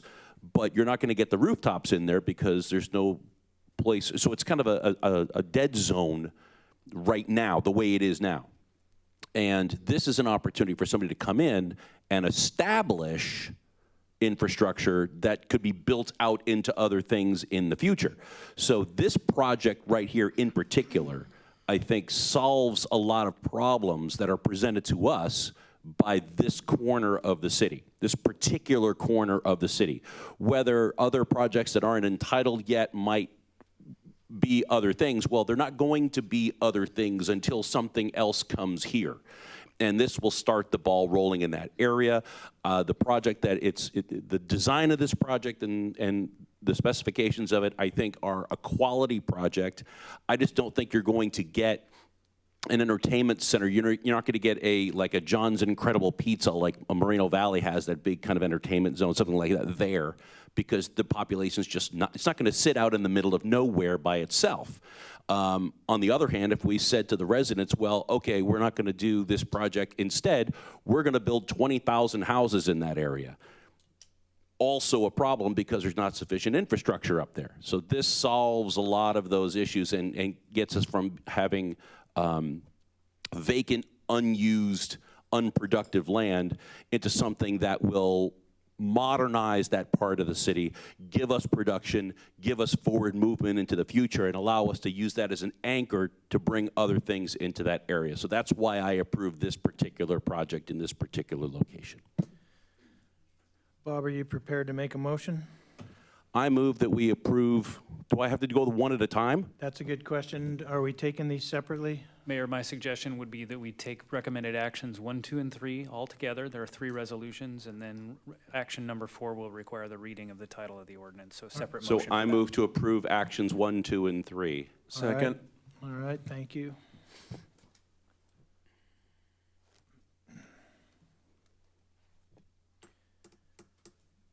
And that passed 4-1. And Councilman Carwin, would you also, before that, Madam Clerk, would you read the title of the ordinance, please? An ordinance of the City Council of the City of Menifee, California, approving specific plan amendment number PLN 23-0175 to change the boundary of the Menifee North specific plan to include APN 331-110-023 and designated as Planning Area 2 Industrial and Zone Change Number PLN 23-0174 to change the zoning designation of APN 331-110-023 from Heavy Industrial to Menifee North Specific Plan, generally located south of Ethanac Road, north of McLaughlin, east of Trumbull Road, and west of Sherman Road.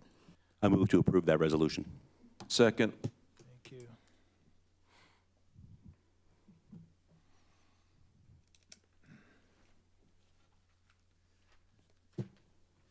And that passed on 4-1. So we're going to move on now to our next agenda item. This is the appeal of the CADO, C-A-D-O, Menifee Industrial Warehouse Project.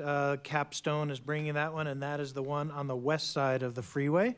And I'm going to ask our principal planner, Ryan Fowler, to present the item, please, or Ms. Kitzrow.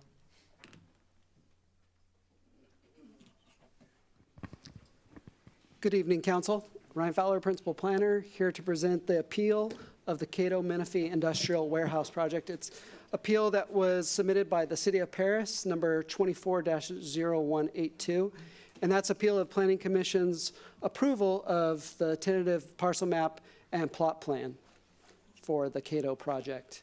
So just a quick reminder of where this is located.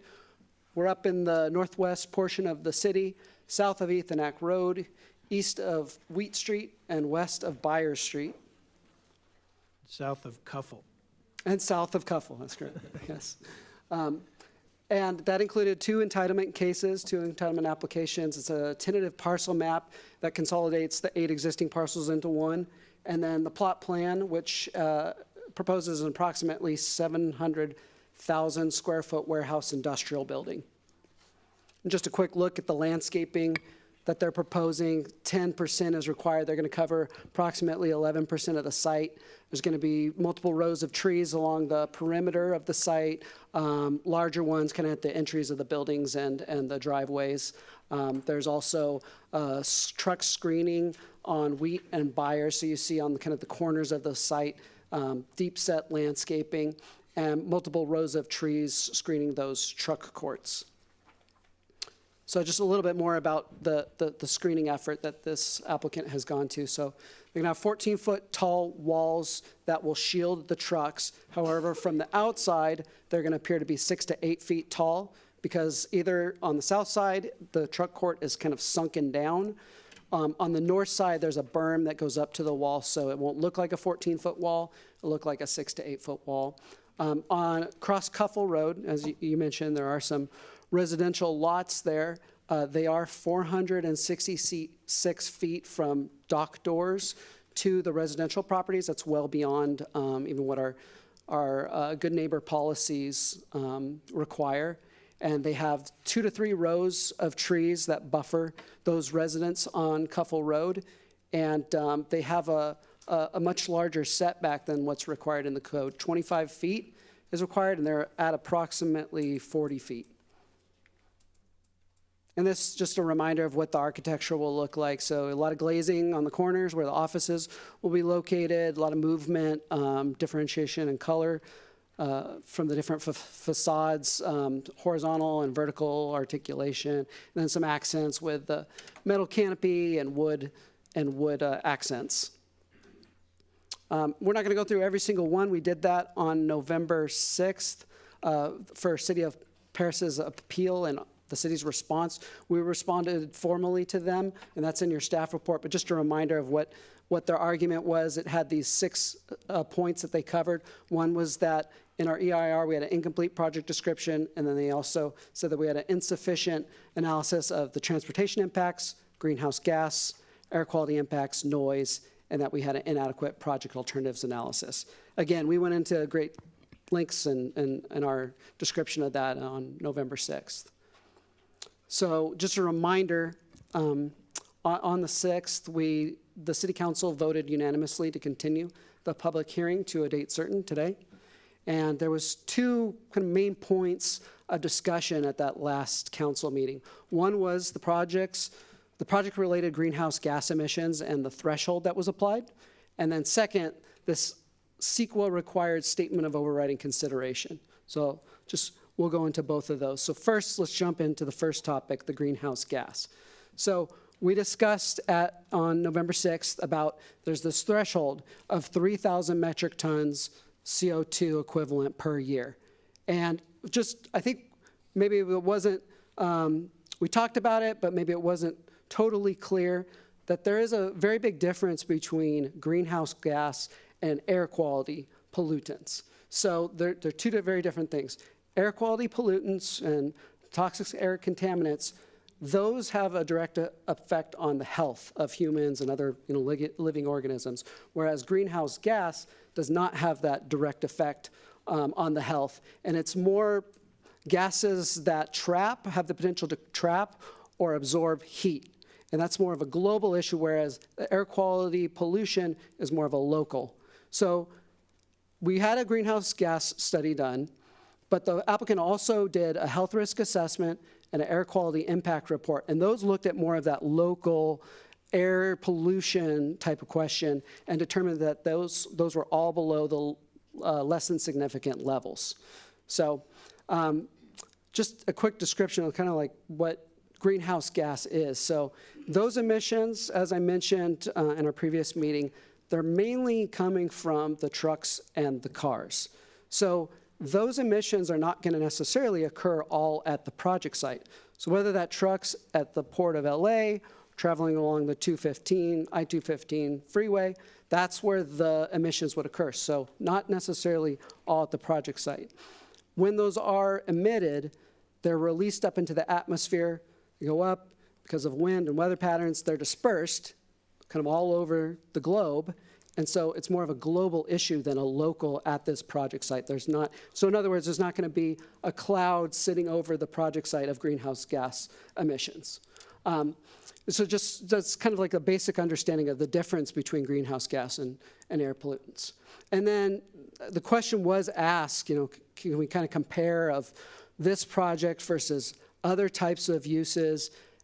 This project, an industrial warehouse, a speculative warehouse project, does not produce the same amount of greenhouse gases that a different type of project. For instance, business park has significantly higher percentage of greenhouse gas, or would produce for the same project size and a typical density and intensity of business park would have a significantly higher greenhouse gas emissions. Same with retail commercial, multifamily. So in other words, even if something else were proposed on this 40 acres, it may have and probably would have either the same amount of greenhouse gas or higher.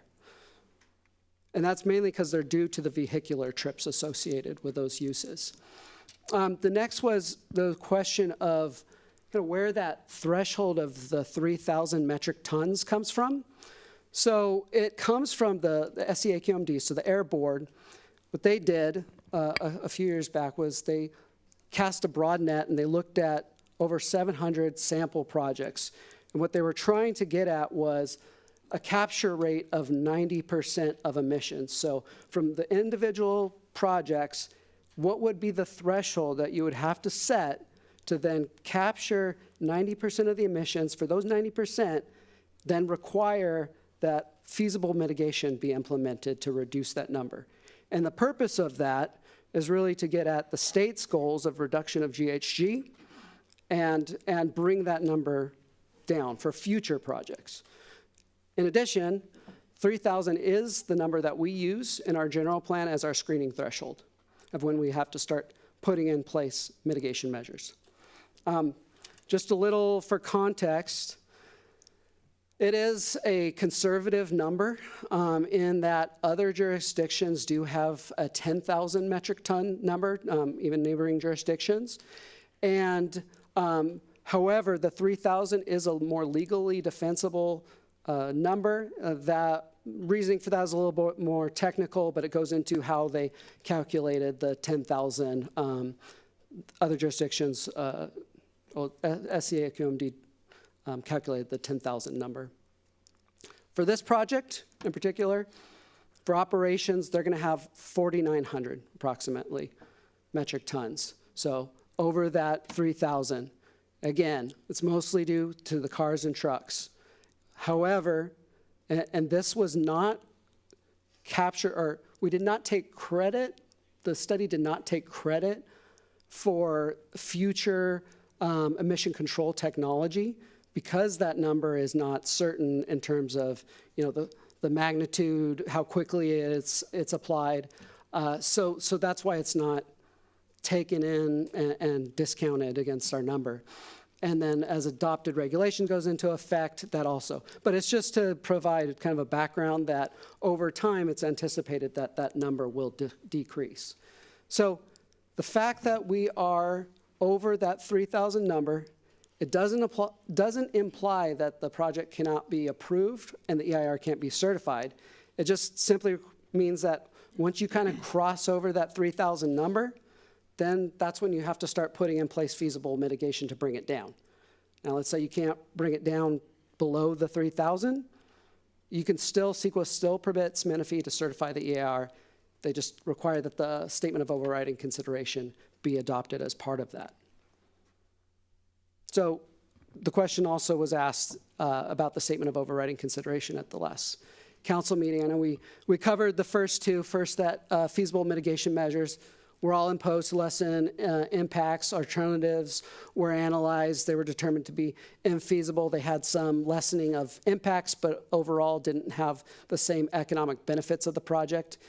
They also, number two, this project was consistent with and contributes to achieving the goals and objectives of the general plan. But then third, this project results in an increase in property taxes estimated to be $2.2 million. Payment of development impact fees evaluated at approximately $4 million.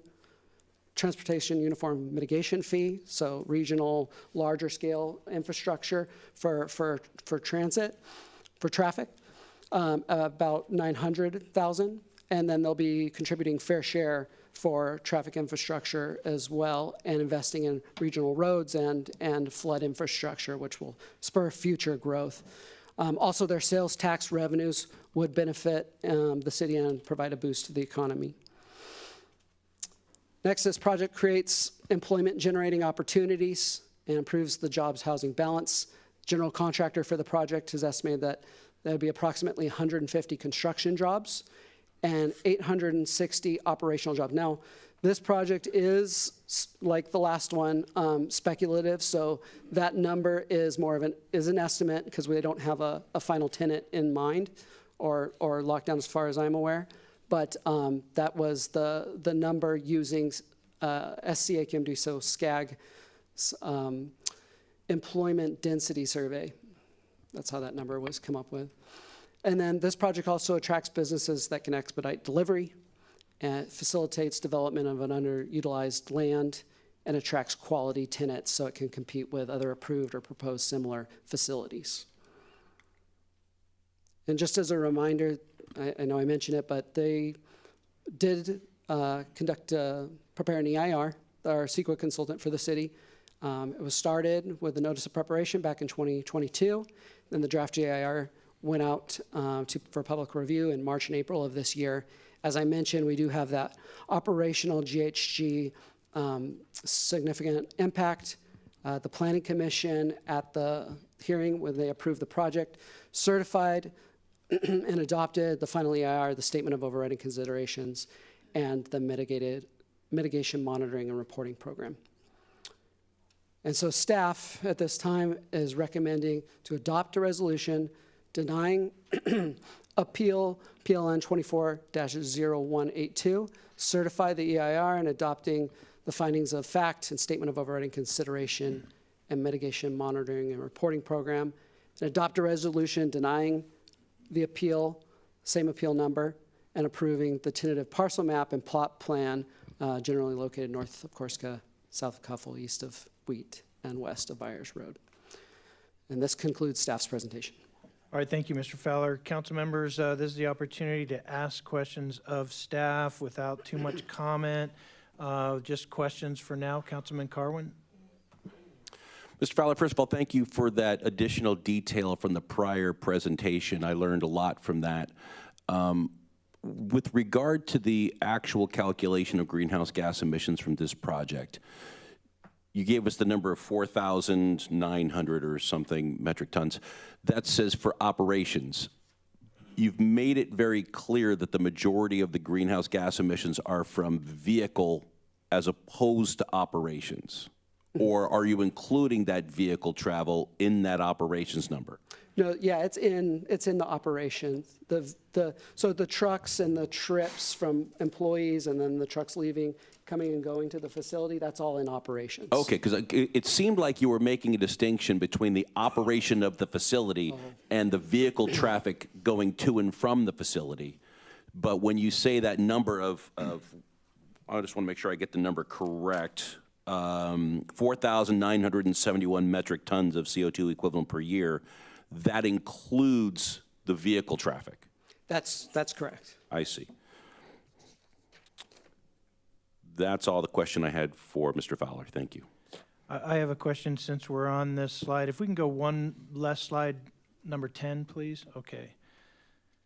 The reason we're here tonight is because this is being appealed by Paris, City of Paris. And I'm looking down at the bottom, it says, we set our number at 3,000 and for our general plan, and that was a recommendation by AQMD, right? They kind of said, we hope that cities will do that. But then it says other jurisdictions set theirs at 10,000. I'm just curious, what does Paris set their number at? The 10,000 number. So they're appealing this, and yet their number threshold on this item is something set much higher. We could set ours at 10,000 too, is that correct? Yes, we could. And then it would be under this 4,900. We wouldn't be having, it wouldn't be an opportunity for Paris to say that we're not following the rules or not hitting the numbers when their criteria is so much worse, and yet they're the ones who are appealing this. So I find that a little bit hypocritical. They have many, many warehouse projects that have been approved over the years, and maybe this 10,000 number is one of the reasons why they're able to do that without too much opposition from neighboring cities. And I'll just add, we don't go after those cities traditionally and historically because we respect the other cities around us as opportunity to make decisions for themselves about their own land and their own properties, right? And so it feels a little bit offensive sometimes when we're trying to make decisions for our city and we're being challenged on everything we're doing, yet we don't do that to others. So there seems to be a disparity in respect from one city to the next. So, but that's not a question, so I'm breaking my own rules. I'm supposed to just be talking about questions. The question did have to do with the 10,000, and are we allowed to adjust that? So thank you. All right, Councilmember Sobek. I'm so glad you said what you said. Thank you, Mayor. I think we've all been thinking that. We've all been feeling that, so thank you. I do have a question, Ryan. Could you just remind me what the Planning Commission approval was, the vote on this? Yeah, so they certified the EIR, and they also approved the tentative parcel map and the plot plan as part of their action. 5-0? No. No? No. It was 3 to 1 to 1. 3 to 1 to 1? Okay. One absent? Yes. Okay. All right. And that, okay, thank you. That's all I have. Any other questions, council members? All right, hearing none, I'm going to open the public hearing. It's 8:27. Madam Clerk, would you confirm that this was legally noticed? Yes, it was. And do we have any correspondence on this item? Council did receive correspondence in their folders, 2 pieces, the City of Paris, plus the applicant. Very good, thank you. At this time, I'm going to ask the appellant, that would be the City of Paris, if they would like to speak.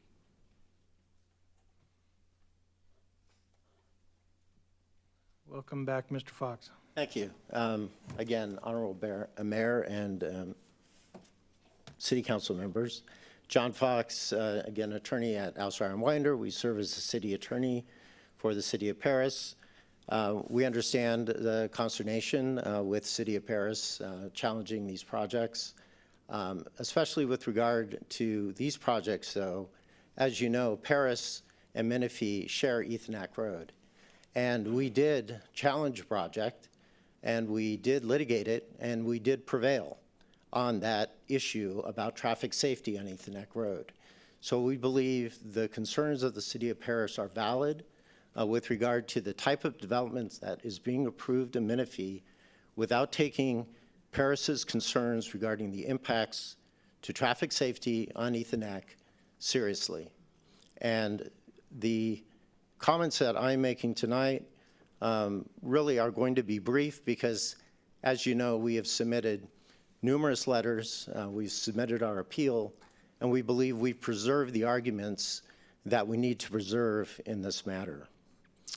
One comment I do want to make, however, is that the city of Paris is concerned that this project does create an issue for the city of Menifee because this project is located within the city of Menifee's economic development corridor, Northern Gateway, and according to the general plan, 5% of that area is supposed to be reserved for residential uses.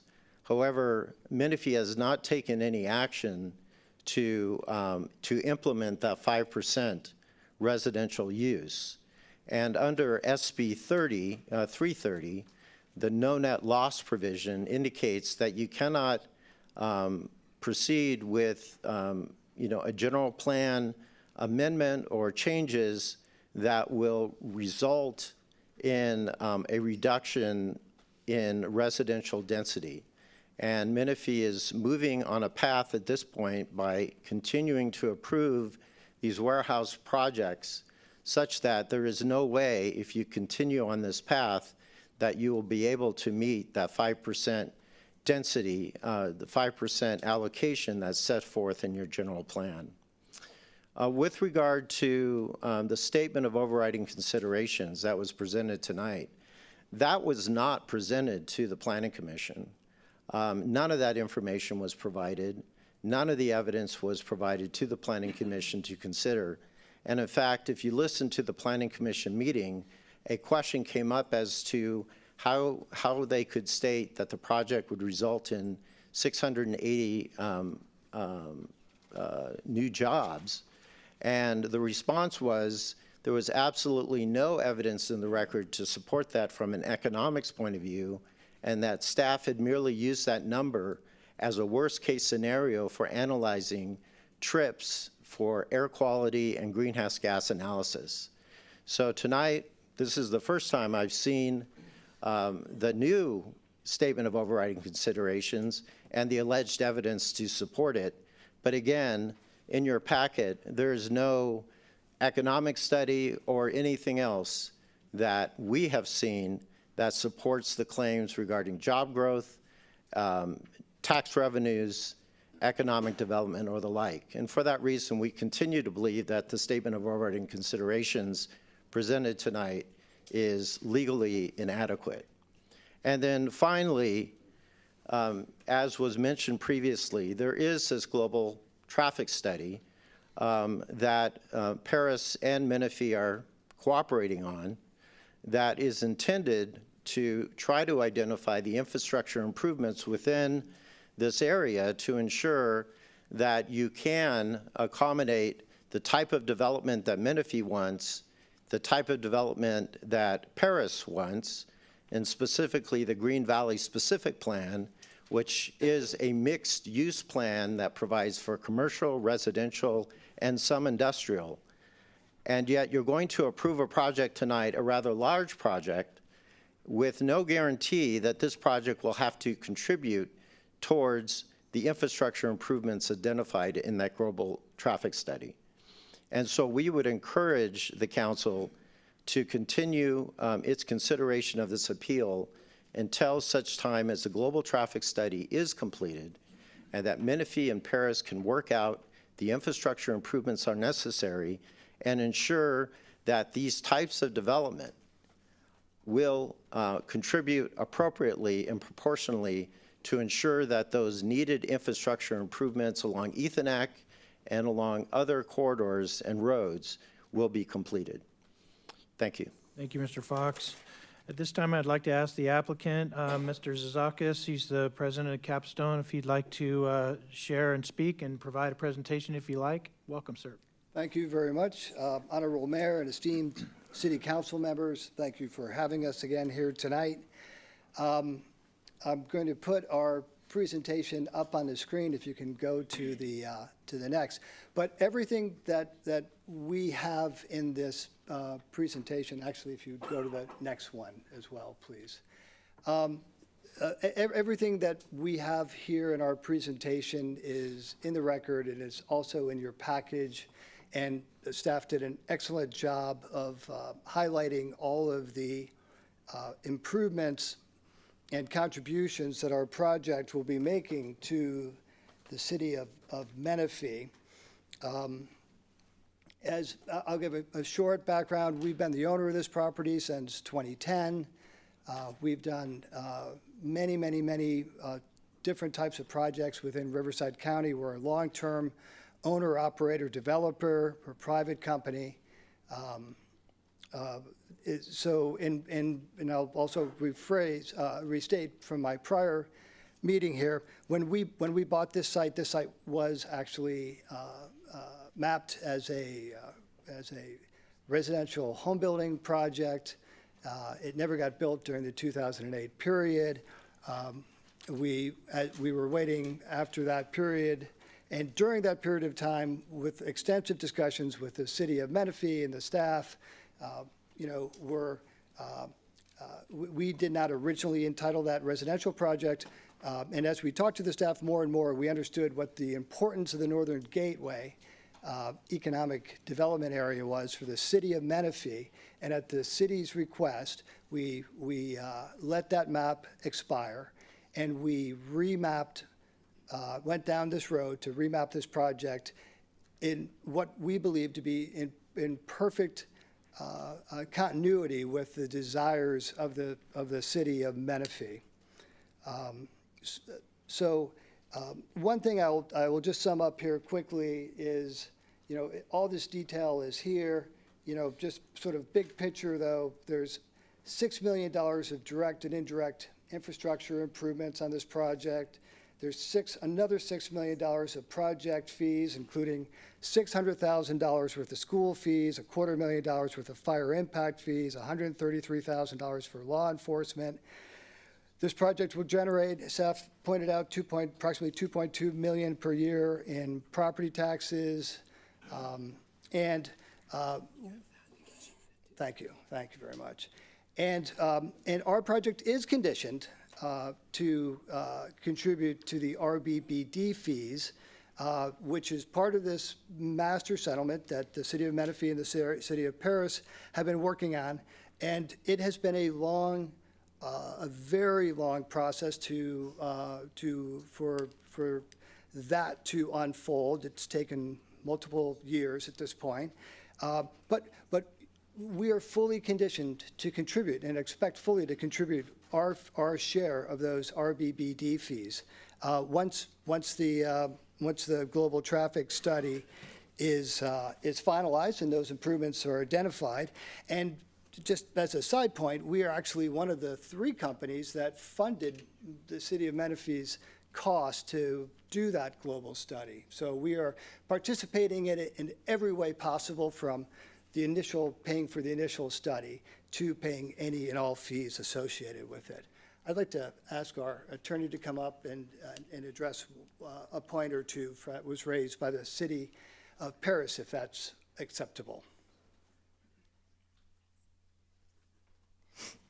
Good evening, Mayor and Council. I'm Margaret Ackerblom. I'm legal land use counsel for the applicant. And I wasn't originally going to get up to speak, but I just wanted to address a couple of the points that the city of Paris made when they got up, and I'll try to be very brief. So first they mentioned that there was a litigation over, Ethanac Road between city of Paris and another project here and the city of Menifee. And I just want to point out that was a completely different project. It was much further down Ethanac, closer to the 215, and it was litigated and won in the city of Paris's favor on a very, very specific issue at Case and Barnett. It had to do with turning movements at Case and Barnett that were not adequately studied in the environmental review. This project has no such impact. It has no turning movements on Case and Barnett. All traffic is going straight through that intersection on Ethanac. So again, it's completely unrelated, unrelated issue. Then the City of Paris also mentioned that this project will violate SB 330, and that is simply not true. SB 330's requirement is that a local jurisdiction can't take an action to change the general plan, the zoning, or a specific plan in a way that reduces the allowable residential density on a project, or rather on a property. And again, this project is only seeking a plot plan as well as a subdivision map. It's not changing anything about the general plan, the specific plan, or the zoning. So this is not any type of downzoning that would violate SB 330's no net loss. In terms of the statement of overriding considerations, I don't think I need to address that again. Alex presented you with a lot of specific figures about the taxes. There's plenty of evidence. Those are simple calculations based on the city's fee schedules, based on the taxes that are owed on the property. So I don't need to go into detail on that. And then in terms of the global traffic study, Alex has already mentioned that this developer is in fact actually helping to pay for that study and is conditioned to contribute to those improvements. And then just the last point I wanted to make on that is that it is, all we can do right now is study the conditions that exist today, and currently Ethanac is the truck route, and so it was appropriate for this project to study Ethanac as a truck route. If that is changed in the future before this project is built, we are going to be participating in the RBBD, and we're willing to work with the city to use a different truck route in the future. That's all. Thank you.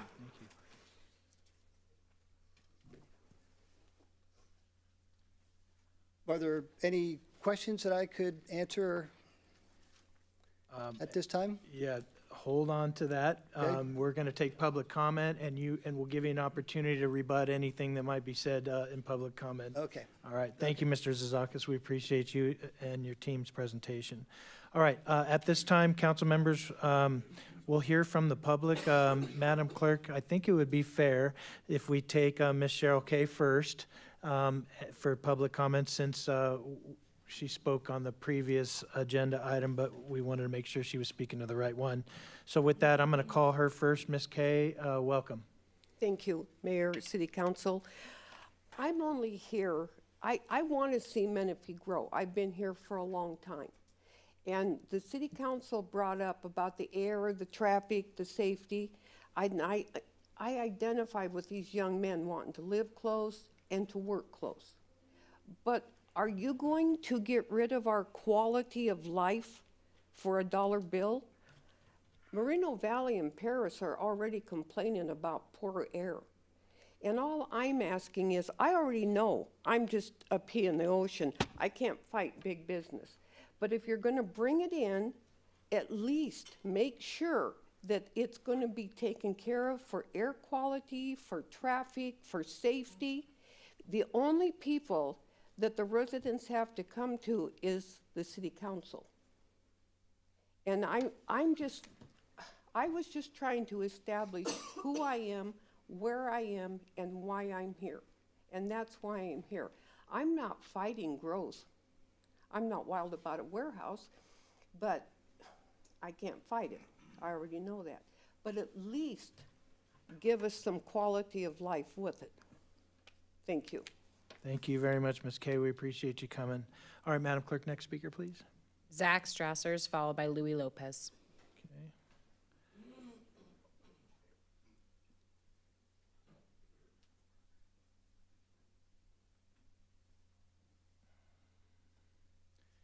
All right, welcome, Mr. Strassers. All right, welcome. So I want to be careful what I say because, it's all on record, but I'll keep it brief. So in terms of general common sense approaches to building cities, obviously everybody in orange here is here today because they desire to be able to work and contribute back during those working hours as well on a project that benefits not only their craft, but also everyone else in the area.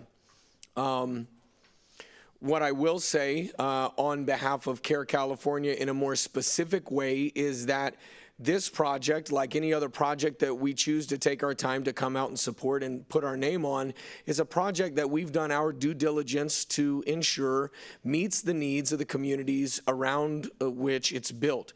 And so I think it's worth taking the time just to point out because there are a lot of people who can look at the slides and not really digest what information is being presented, but I was just kind of a little bit overwhelmed by the level of infrastructure development, which again, for a project, for us to approve it, it needs to make substantive impact in local infrastructure. And when we take a look at private development, we really want to make sure that this is something that the city is so much better off afterwards for having approved. So just to reiterate, improvements to the intersection of Byers and Ethanac, improvements to the intersection of Wheat and Ethanac, improvements to Cuffle, improvements to the intersection of Evans and Ethanac, improvements to the intersection of Murrieta and Ethanac, I-215 southbound ramps at Ethanac, I-215 northbound ramps at Ethanac, intersection of Trumbull Road and Ethanac, traffic signal related improvements, and those are the primary, not the subheads. So we're talking about dozens and dozens and dozens of infrastructure improvements. There are some general metrics that are used when looking at industrial development. Roughly speaking, about every 600,000 square feet of industrial development yields 400 permanent jobs. And then when you're looking at a scope project like this, even with a tilt-up, you're talking about a lot of temporary construction jobs. Overall, CARE California has also engaged with a lot of discussions with the developer, and generally speaking, the sentiment is that this is a developer that cares. There are years and years of continuing to look at how they can improve this project to meet the needs and the concerns of the neighbors, speaks to the quality of the people that are operating this company. So as we've looked through it, and they'll tell you that CARE California is not an easy customer to deal with when it comes to vetting projects. We have a lot of good to say about this developer. They're a good quality neighbor. So for those reasons, CARE California asks that you approve this project. Thanks and God bless you. Thank you, Mr. Strassers. Louis Lopez, followed by Carlos Garcia. Welcome, Mr. Lopez.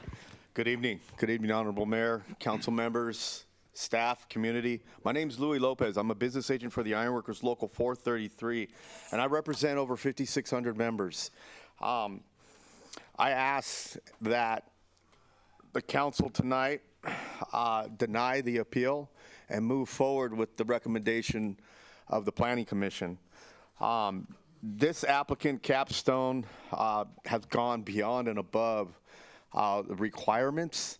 One thing that really touches me is that, as you see, this applicant has not tried to use tactics to make themselves look good. They're actually doing the right thing and involving all of labor so that everybody that works on that project, developing that project, building that project, does come from an accredited apprenticeship program. Every member on that, every trade on that is acquiring a good paycheck attached with benefits that move a family in a productive way.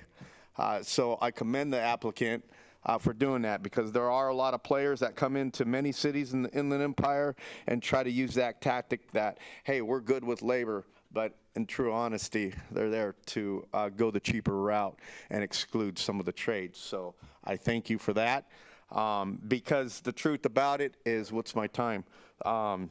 My father lives here, proud veteran, been honored here in this city.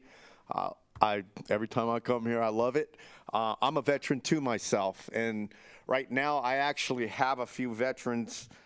So also on this projects like this, the local members get a priority. So those that live here in Menifee and some of the surrounding cities actually get a priority to work on this project. Just like the veterans, where we have every one of us, every one of these trades that are represented here tonight have a direct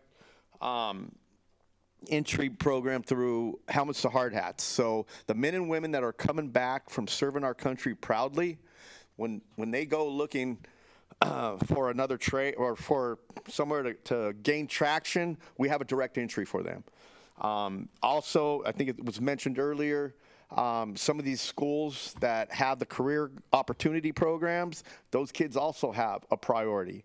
So your members, the citizens here, will have a priority in working on your local projects. So when local hire skilled and trained workforce, that's what it means. So thank you for your time and your consideration. May God continue to bless the city of Menifee. Thank you. Thank you, Mr. Lopez. Next speaker. Carlos Garcia, followed by Robert Ramos. Good Welcome, evening, Mr. Garcia. good evening, everyone. Good evening, Honorable Mayor, committee members. My name is Carlos Garcia. I'm here to speak in favor of the Cato program project. This project will bring jobs to our community, and not only are jobs generally important, but having local jobs for local residents cuts down our commute time. Also, if we keep our residents working locally, it also benefits our city by them using local businesses to meet their needs during the day. For those reasons, I ask that you approve this project this evening. Thank you. God bless you. Thank you, Mr. Garcia. Robert Ramos, followed by Elijah Silva. Okay. Ms. Silva? Elijah Silva, followed by John Sicily.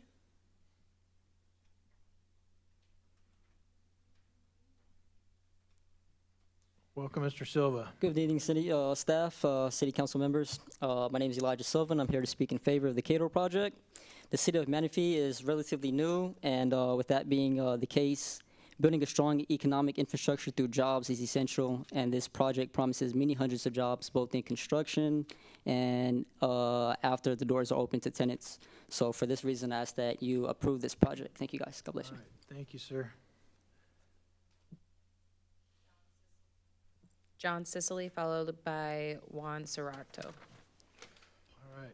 Welcome, Mr. Sicily. My name is John Sicily. I represent all the union plumbers, pipe fitters, and refrigeration for San Bernardino and Riverside counties.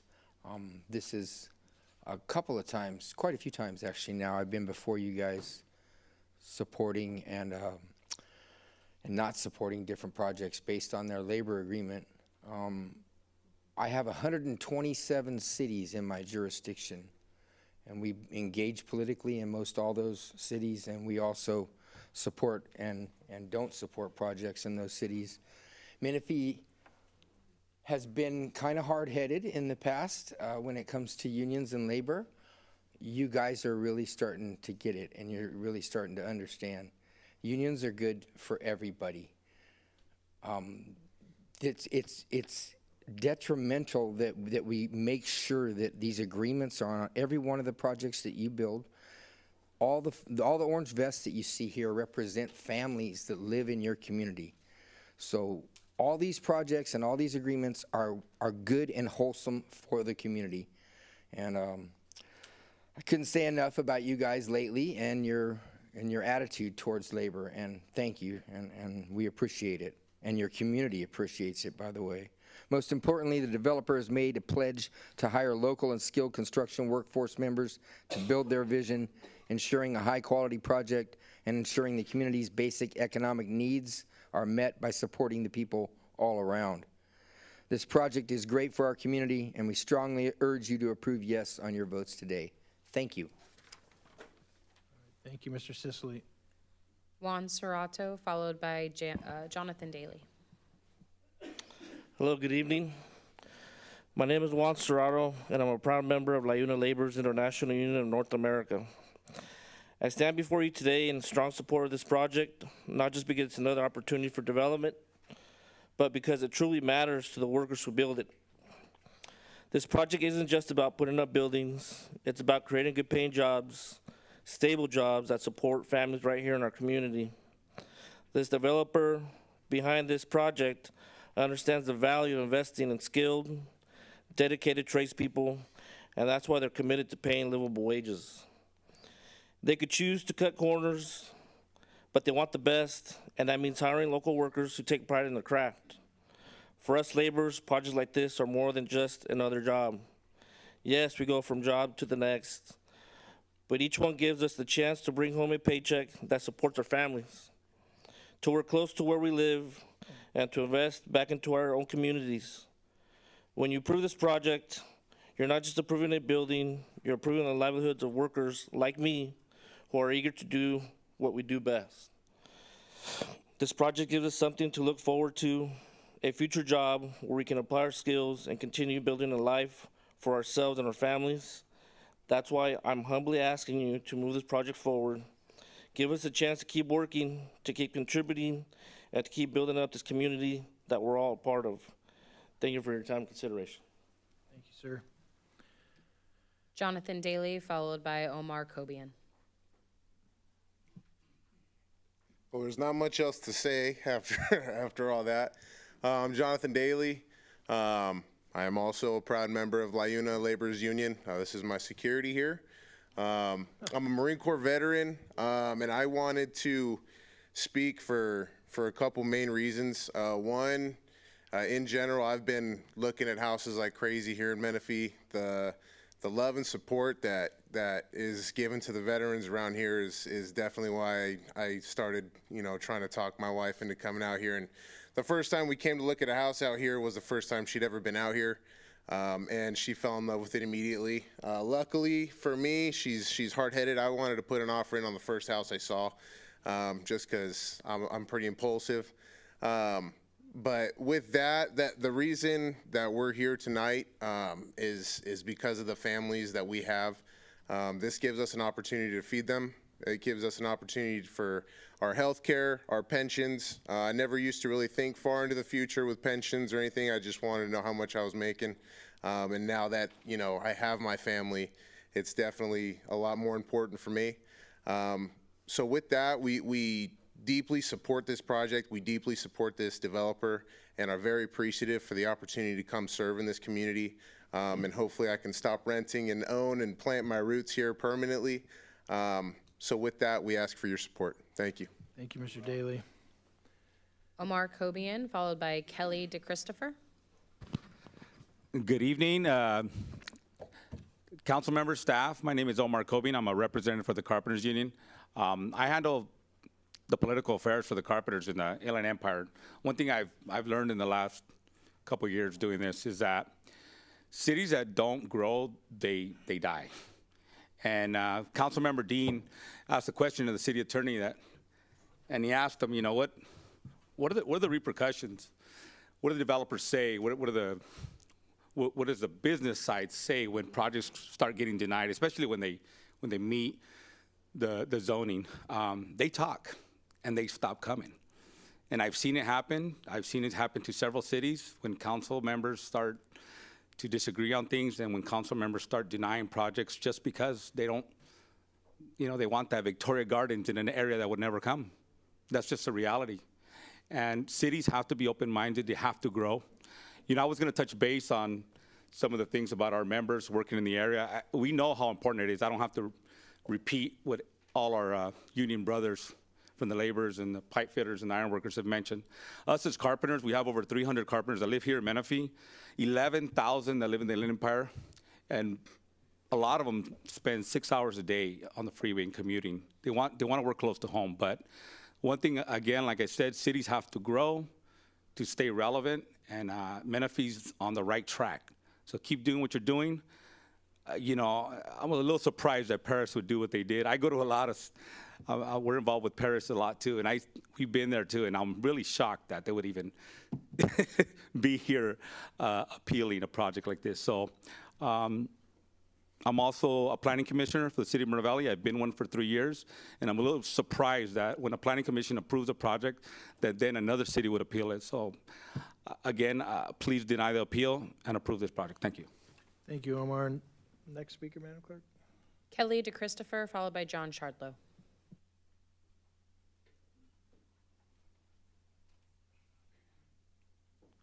Welcome, Ms. Christopher.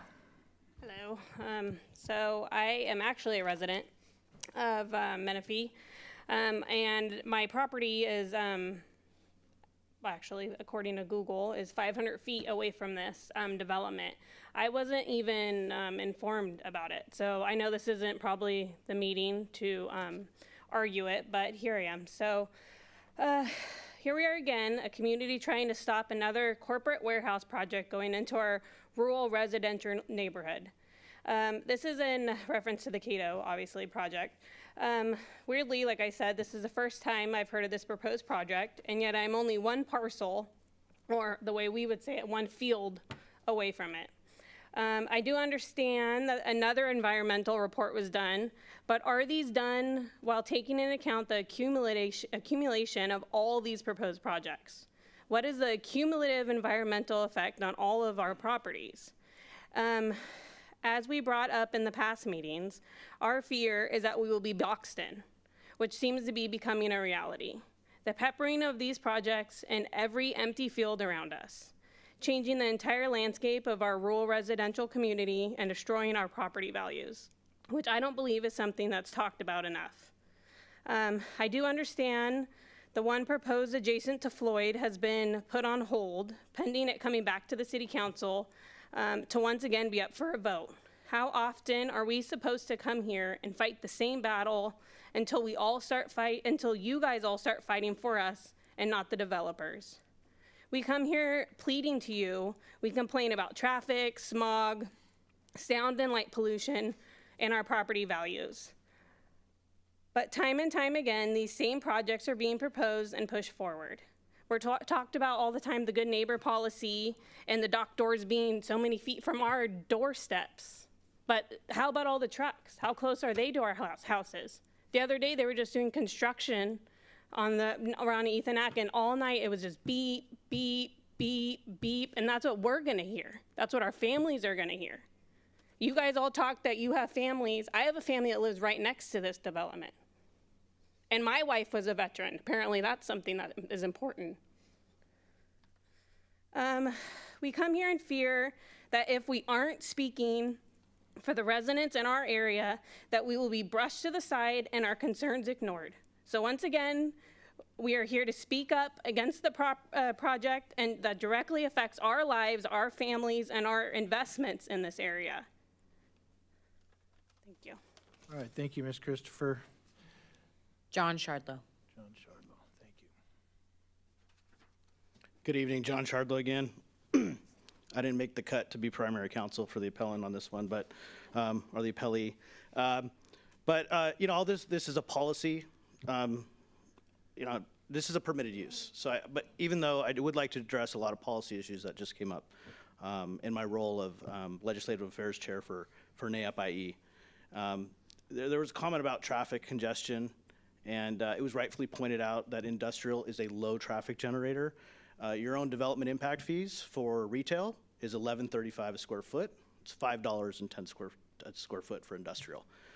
That means that you guys have done an analysis and a study showing how much traffic generated by, you know, other uses such as multifamily, retail, et cetera. It's actually a very low generator, which means less traffic congestion.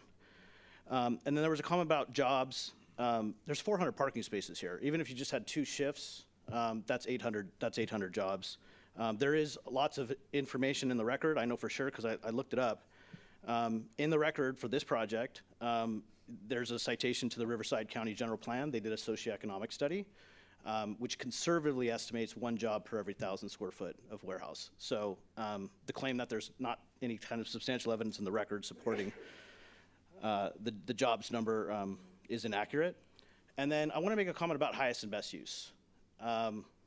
These projects are part of a fabric of a mix of use, and they are highest and best use.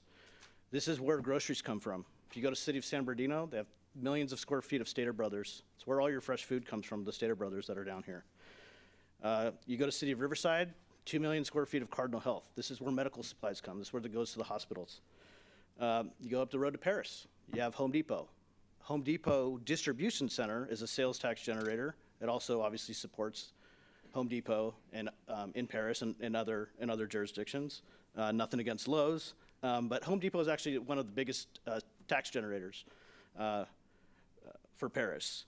This is where your small businesses thrive. This is where they get their coffee cups. This is where you get your clothes. So the comment that these aren't highest and best use, you can't have residential without warehouses. You can't have you need everything. You need a mix of uses. So the comment by planning staff about a backbone and a framework for a city, you guys have hit it out of the ballpark with your vision and your general plan. I don't think anything needs to change. But again, this is a permitted use, and we request your support. Thank you. Thank you, Mr. Shardlow. No other speakers. No other speakers. All right, thank you. So council members, this is the time for us, if we have any questions of either the applicant or the appellant, this is an opportunity.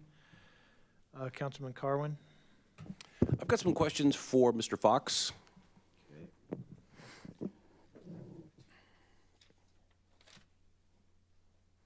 Hopefully I can answer them. I hope you can.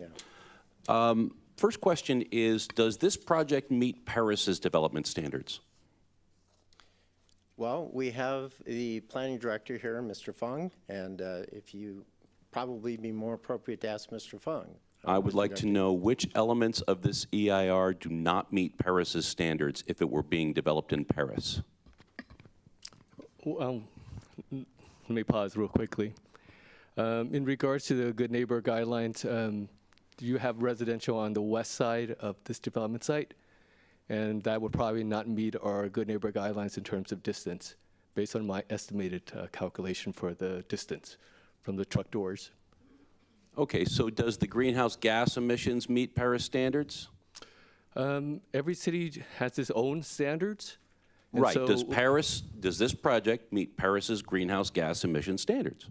If we did the comparative analysis, we have to look at the analysis, but unless I don't have the Paris's information. standard is 10,000 metric tons of CO2 equivalent per year, correct? There's varying factors involved in analysis. So, for example, we mentioned in our letter that this project description does not adequately analyze all the improvements. And we looked at that initial study and we said, Hold on. You are the planning director for the city of Paris, correct? Yes. You have read this EIR, correct? We have technical experts who review it. You haven't read it? I have oversight of the analysis. Okay. Based on the analysis that you were given by your technical experts, does this project meet Paris's standards for greenhouse gas emissions? There's a lot of reason for a conclusion, and some of those conclusions are the description does not adequately analyze all the improvements that would be necessary from a Paris standpoint. So does this project meet Paris's noise impact standards? I can't answer that. We rely on a lot of experts. As you know, these secret documents are thousands of pages. We rely on a lot of specific experts to analyze that. Does this project meet Paris's air quality impact standards? You can't compare projects to projects. Okay, so I guess what I'm asking you then is if a project with all of these same findings in an EIR came before the city of Paris, would Paris deny it? That would be the discretion of the Planning Commission or City Council. We would lay out. What would your recommendation be? Our recommendation would be based on the location. So depending on the location, in some cases we recommend approval, in some cases we recommend denial. So depending on the location of this project within the city of Paris, hypothetically, it could be approved under Paris's standards? Hypothetically. Okay. If this project, if the city of Menifee were somehow able to design this project so the trucks didn't go on Ethanac at all, would Paris withdraw their objection to this project? That was one of our premise in all the letters we've written for all the for Menifee projects in this area. So the basis of the objection is that trucks are going to be going on Ethanac? That is one of the concerns. Are there any other concerns other than that? What I'm saying is I'm removing that. Let's just say hypothetically, our trucks aren't going to, we build another on-ramp at McLaughlin. They don't go to Ethanac at all. They come here from the back door. Does Paris still object to this project? I would defer that to my attorney. Okay, Mr. Fox. So what we're dealing with here is, with regard to the greenhouse gas analysis, you chose a threshold of 3,000 metric tons per year. You identified a project that actually exceeds that. So you have a significant and unavoidable greenhouse gas emissions impact from this project using your analysis. But it's still below Paris's threshold. So Paris doesn't mind it if it's in Paris. Paris only minds it if it's in Menifee? We are talking about the EIR that was prepared for your project. I understand. I'm asking why you're upset with this project when it meets your standards. We are upset with this project because we do not believe that the analysis supporting the greenhouse gas analysis is adequate.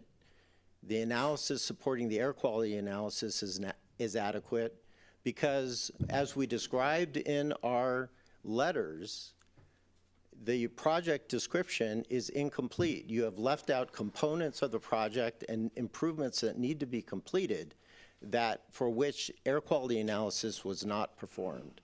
And we have stressed with regard to this project and the traffic analysis that you continue to analyze the intersections of Case and Ethanac and Barnett and Ethanac as a single intersection. When you look at it, it doesn't operate that way. And if you listen to the Planning Commission hearing on this project and others, your planning commissioners have acknowledged that the traffic on Ethanac is scary. In fact, the chair described it as a nightmare. And yet you continue to approve projects that will put more trucks on Ethanac. That is the reason why Paris is very concerned about this project. And we are objecting. That's what I was getting at. So Paris doesn't really care about the greenhouse gas emissions. Paris doesn't really care about the noise impacts. Paris doesn't care about the air quality impacts. Paris just wants the trucks off of Ethanac. So the location of this project is not on Ethanac. So if we divert the trucks away from Ethanac, then all of those concerns go away. And this is really just about the number of trucks, isn't it? The traffic analysis for this project indicates that the trucks will be going onto Ethanac. Sure. So there is no project that does not, this project does not, there's no scenario here where this project will move trucks off of Ethanac. Let's say we divert the trucks to McCall and back up around. Problem solved? All of those air quality issues are resolved for you? That is a hypothetical that is not before us. We are dealing with this project as it was analyzed. And the traffic study says a significant number of truck trips will be placed onto Ethanac. And that is a concern. We have raised other concerns with regard to the other types of analysis and raised our concerns. We are preserving our objections in the event the city feels further action is necessary. So I got one final question for you. If we ban trucks from Ethanac entirely, how do you propose that our fire trucks get to Paris? No further questions. All right. Can I answer that? Council members, do we have any other question for either the applicant or the appellant at this time? All right, I hear none. Before I close the public hearing, I'm going to allow the appellant, on behalf of the city of Paris, if there's anything else you'd like to share, Mr. Fox, this would be the opportunity. And then I'm going to ask the applicant if you have anything else you'd like to share before we close the public hearing. just one final point that we raised with regard to the global traffic study and the fact that this project is not guaranteed to contribute toward that. And there were comments that were made that, yes, they will because they've been conditioned to contribute towards a district, financing district. That district hasn't been formed yet, so at all. So it may never be formed. And if that occurs, these projects are being approved without having to deal with the issues that they're creating in transportation infrastructure. That's my final comment. Thank you, Mr. Fox. And Mr. Zazakis, if you'd like to share any last comments or rebuttals to any comments, Well, this is your opportunity. we are conditioned to contribute to any traffic impact. So if the southern roadway is never built, we are fully conditioned to on all other traffic routed down Ethanac. So we are conditioned on paying our share of the traffic. Thank you very much. All right, I'm going to go ahead and close the public hearing. It's 9:12. Council members will bring it behind the rail and have discussion. There's two resolutions for adoption, and I think we'll take those separately, but we'll start with discussion with Councilmember Sobek. Thank you, Mayor. I would like some, maybe some help. We heard from a resident, Mrs. Cheryl Kay, tonight, and she talked about the quality of life and that we as a council look at that and air quality and safety. So I'm wondering if maybe staff could share with us and be able to let this resident hear, how do we address the quality of life when these projects come forward? What is the process? How do we look at those things? To be able to help her out. So our main tool with this type of project is to apply those good neighbor policies for industrial projects. As I mentioned in a couple of my slides, they go above and beyond some of those, like for instance with the dock doors, it's 250 feet, yet they're 466 feet away. So that's our primary tool for this type of project. Also, the EIR is a disclosure document where we analyze all those environmental topics and present it to the public, showing whether they meet. So stop right there for a moment, because I know that you're a planner and you speak this language all the time. So for a resident who doesn't know what an EIR is and going through that process, can you just give me an example of some of the things we look at that help preserve the quality of life when we do a project? Yeah, so for instance, you mentioned air quality. So in an EIR or an environmental document, you would do the analysis and look at, do the air contaminants, does the air pollution exceed this threshold that we have, this kind of like standard? And if it goes above that, then we have to apply mitigation measures, which would bring it back down. So that's just one example of how we would do that. Okay, so is this something that we do on every project? We apply for industrial projects. We would definitely look at the good neighbor policies. We always do environmental, whether it's a more lesser, like negative declaration, or an EIR. Just depends on the size of the project. And how do we address safety issues? That's looked at in the EIR as well, in the What is an environmental analysis. EIR for Ms. Kay? It's an environmental document, so the transportation, geometric, so like hazards on the road, looking at how this would pose additional or not hazards for traffic. Okay, so what are some safety issues that we look at? There's a multiple. So you have air quality, you have the traffic, you have, what else? Some of the geological hazards that could be present, fire hazards. We look at a whole kind of list of items that the California Environmental Quality Act, so the state law, gives us a list, and we have to go through that and answer all those questions first, and a lot of them have to do with safety, and then that's presented to the public for the public to see. It's put out there as a disclosure. Okay, all right. It was mentioned tonight a few times about traffic and truck, and it offends me that, the city of Paris they call it the Ethanac Road. It's actually an expressway. It's supposed to be 6 lanes, and it's been set up that way in the Riverside County circulation element. But can you tell me, I know I asked this question last time, but this resident wasn't here. I asked the question in regards to traffic, in regards to multi-family use, retail, and then commercial. Can you give me the difference of the 3? Yeah, no, good question. Those have additional trips beyond what this would produce, as was mentioned. An industrial warehouse building is actually one of the lower producing in terms of trip. Okay, one of the lowest. And so if there was a housing development in the area, that would be more trips per day. I mean, it depends on the density of the housing, but certainly like a multifamily. Yeah, and I think the city of Paris is building a huge housing development right across the street on Ethanac. So, okay, all right, thank you. Any more discussion, council members? Nope, discussion now. Public hearing's closed, and now it's between us. Okay. What a mess. What a mess. All the attorneys are involved. None of the councils are happy. Riverside County isn't happy. Our residents are happy. The 3 residents that came up today, Ms. Kay, Mr. Hernandez, Ms. Christopher, you know, had concerns.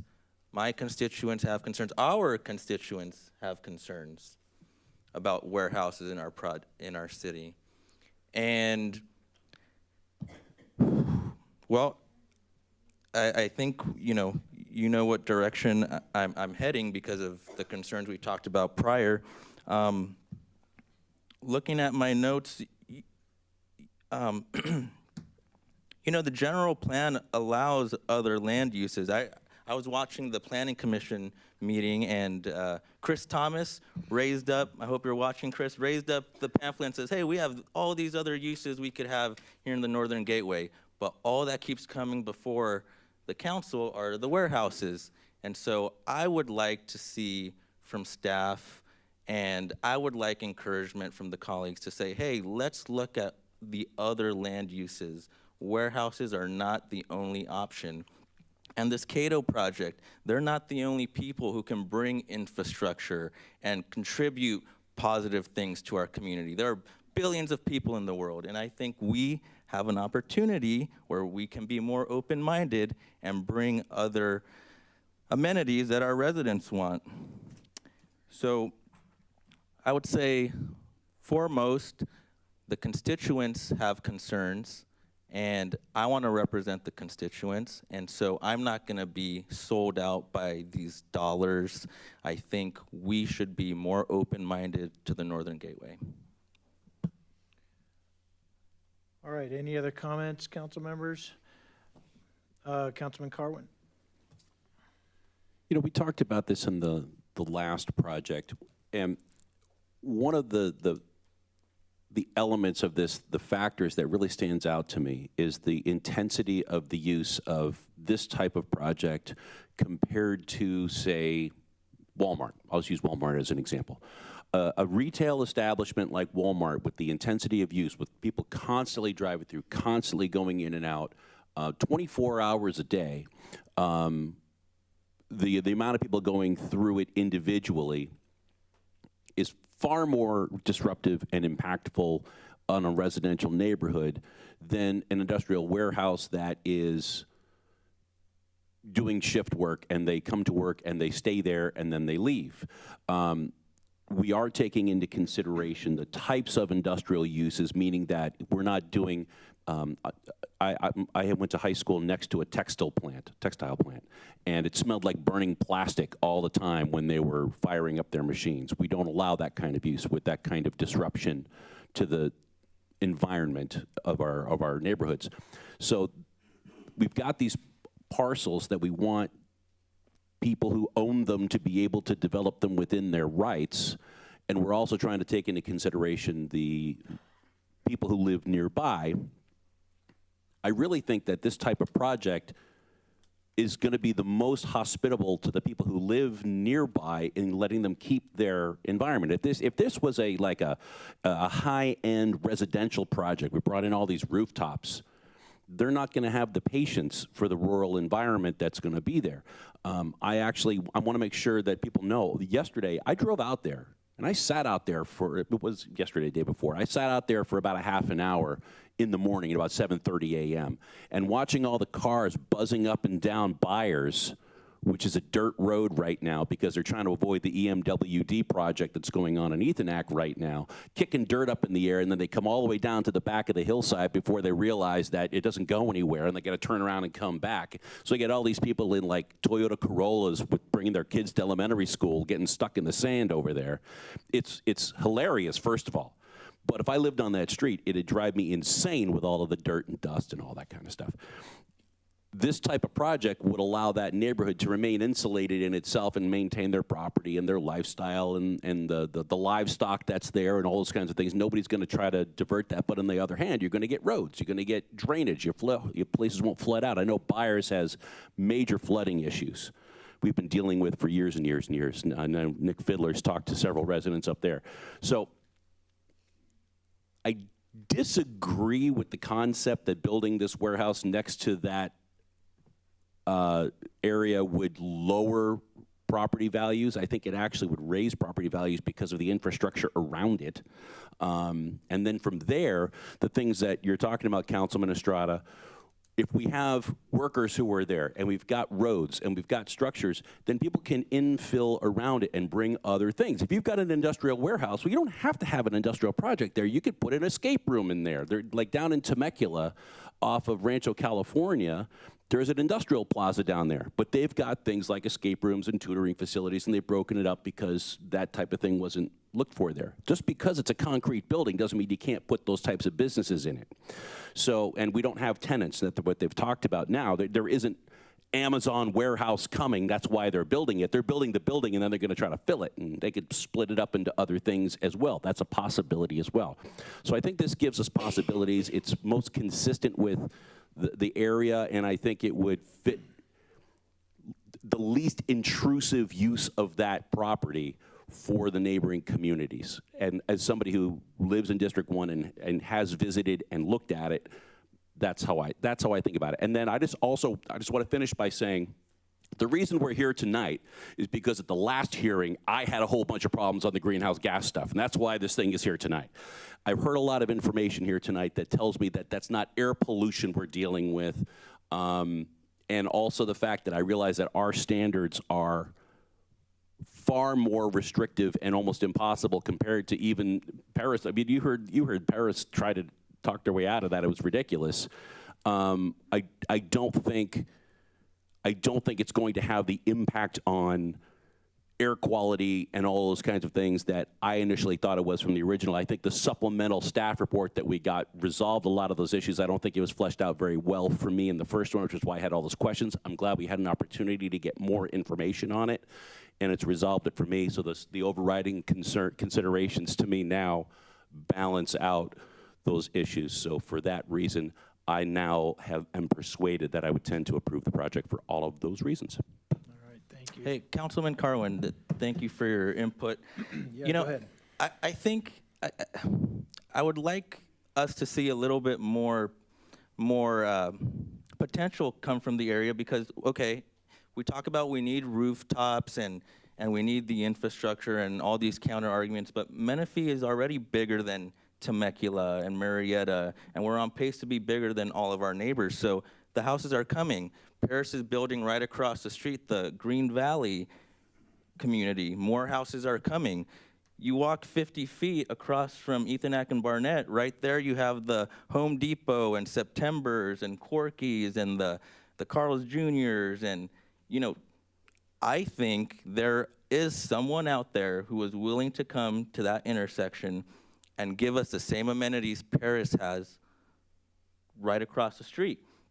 The houses are going to be coming. Can I just ask, I just want to jump in right there. Sure. Can you give me an example of what kind of use would be more beneficial there?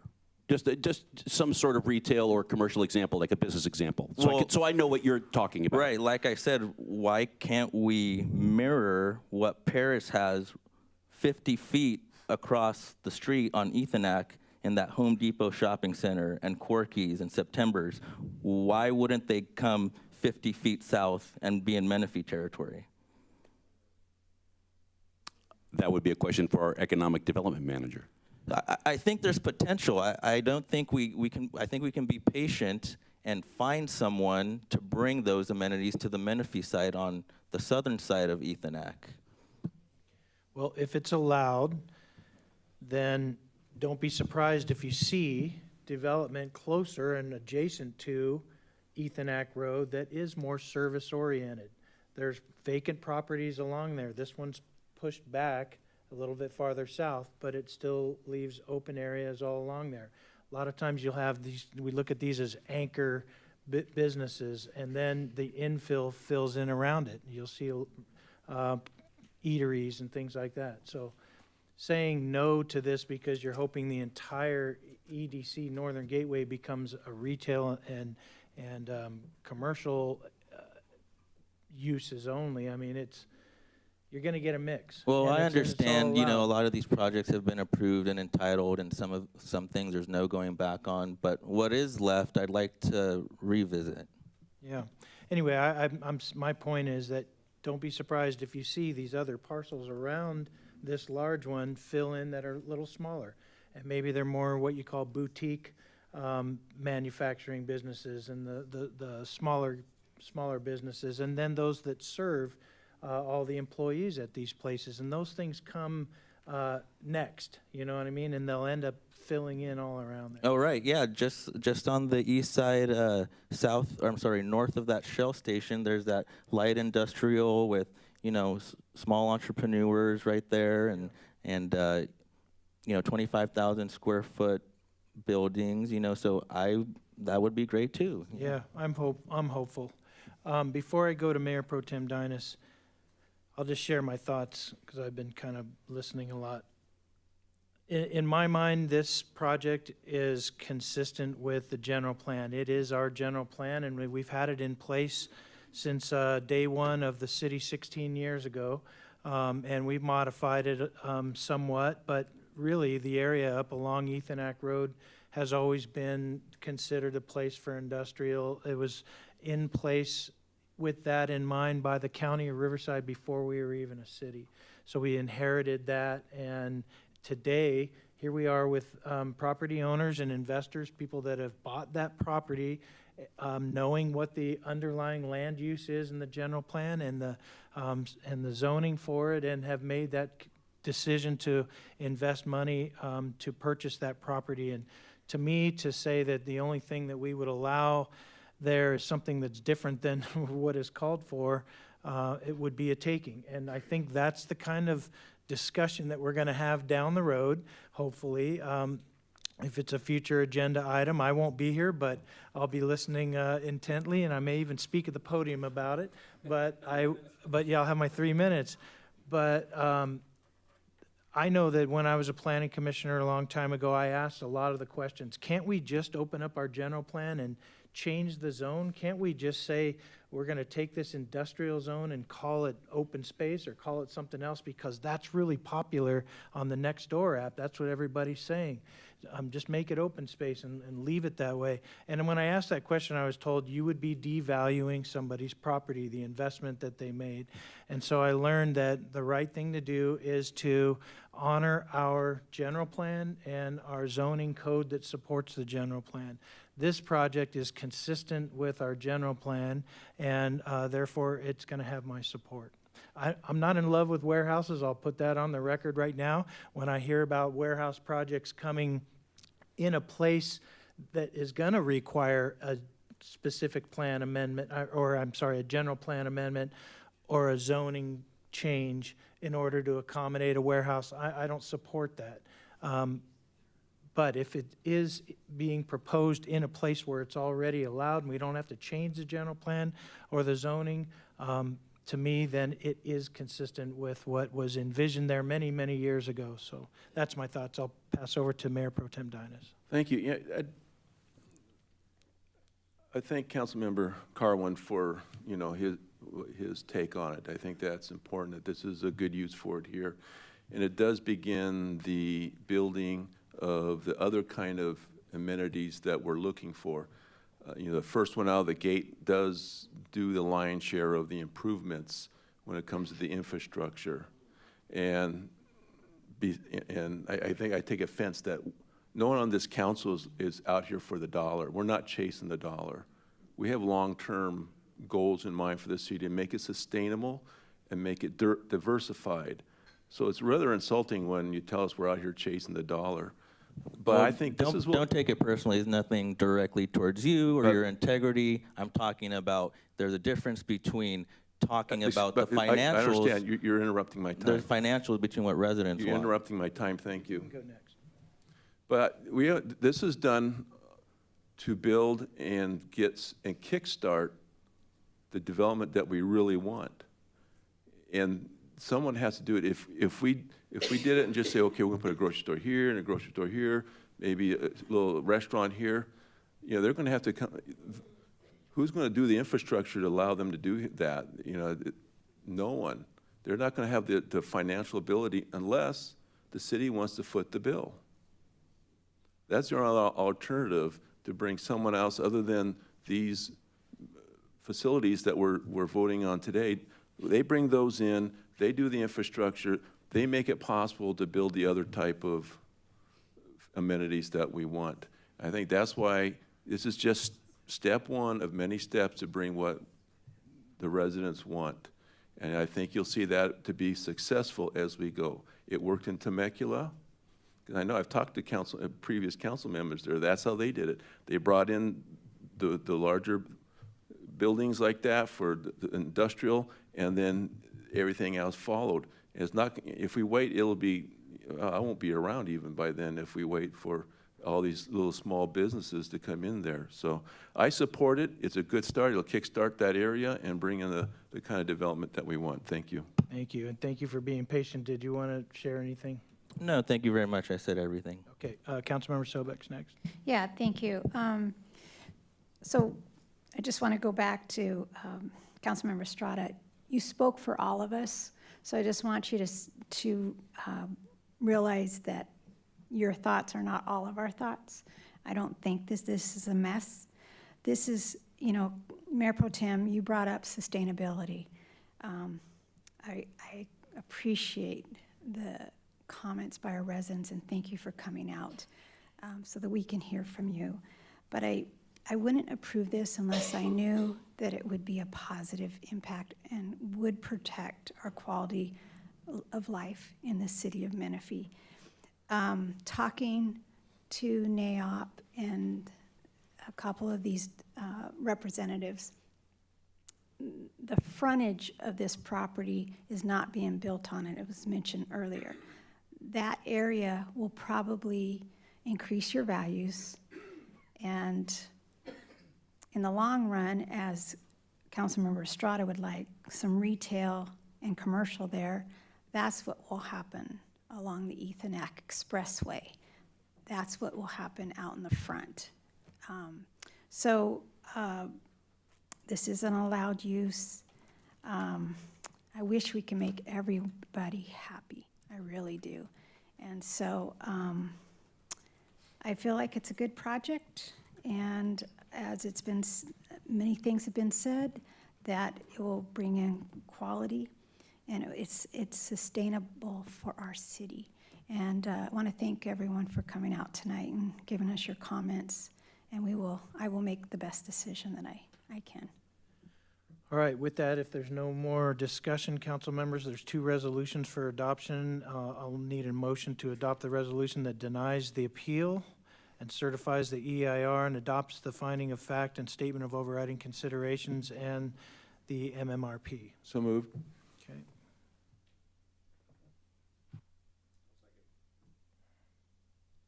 Thank you.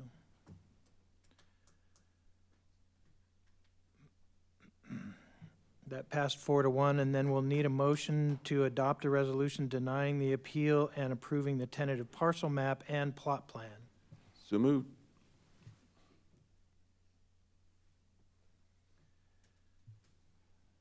And that passes 4-1. All right.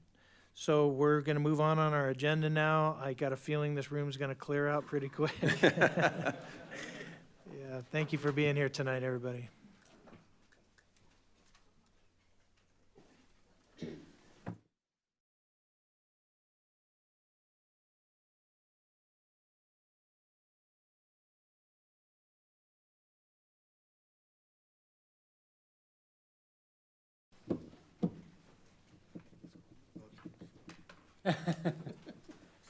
All right, so we have no discussion items tonight. Item 13, City Attorney, so nothing to report, sir? All right, and then Mr. City Manager, do you have anything to report? None. Okay, council members, future agenda requests? I believe Council Member Estrada has one, and then we'll check with Councilman Carwin. Go ahead.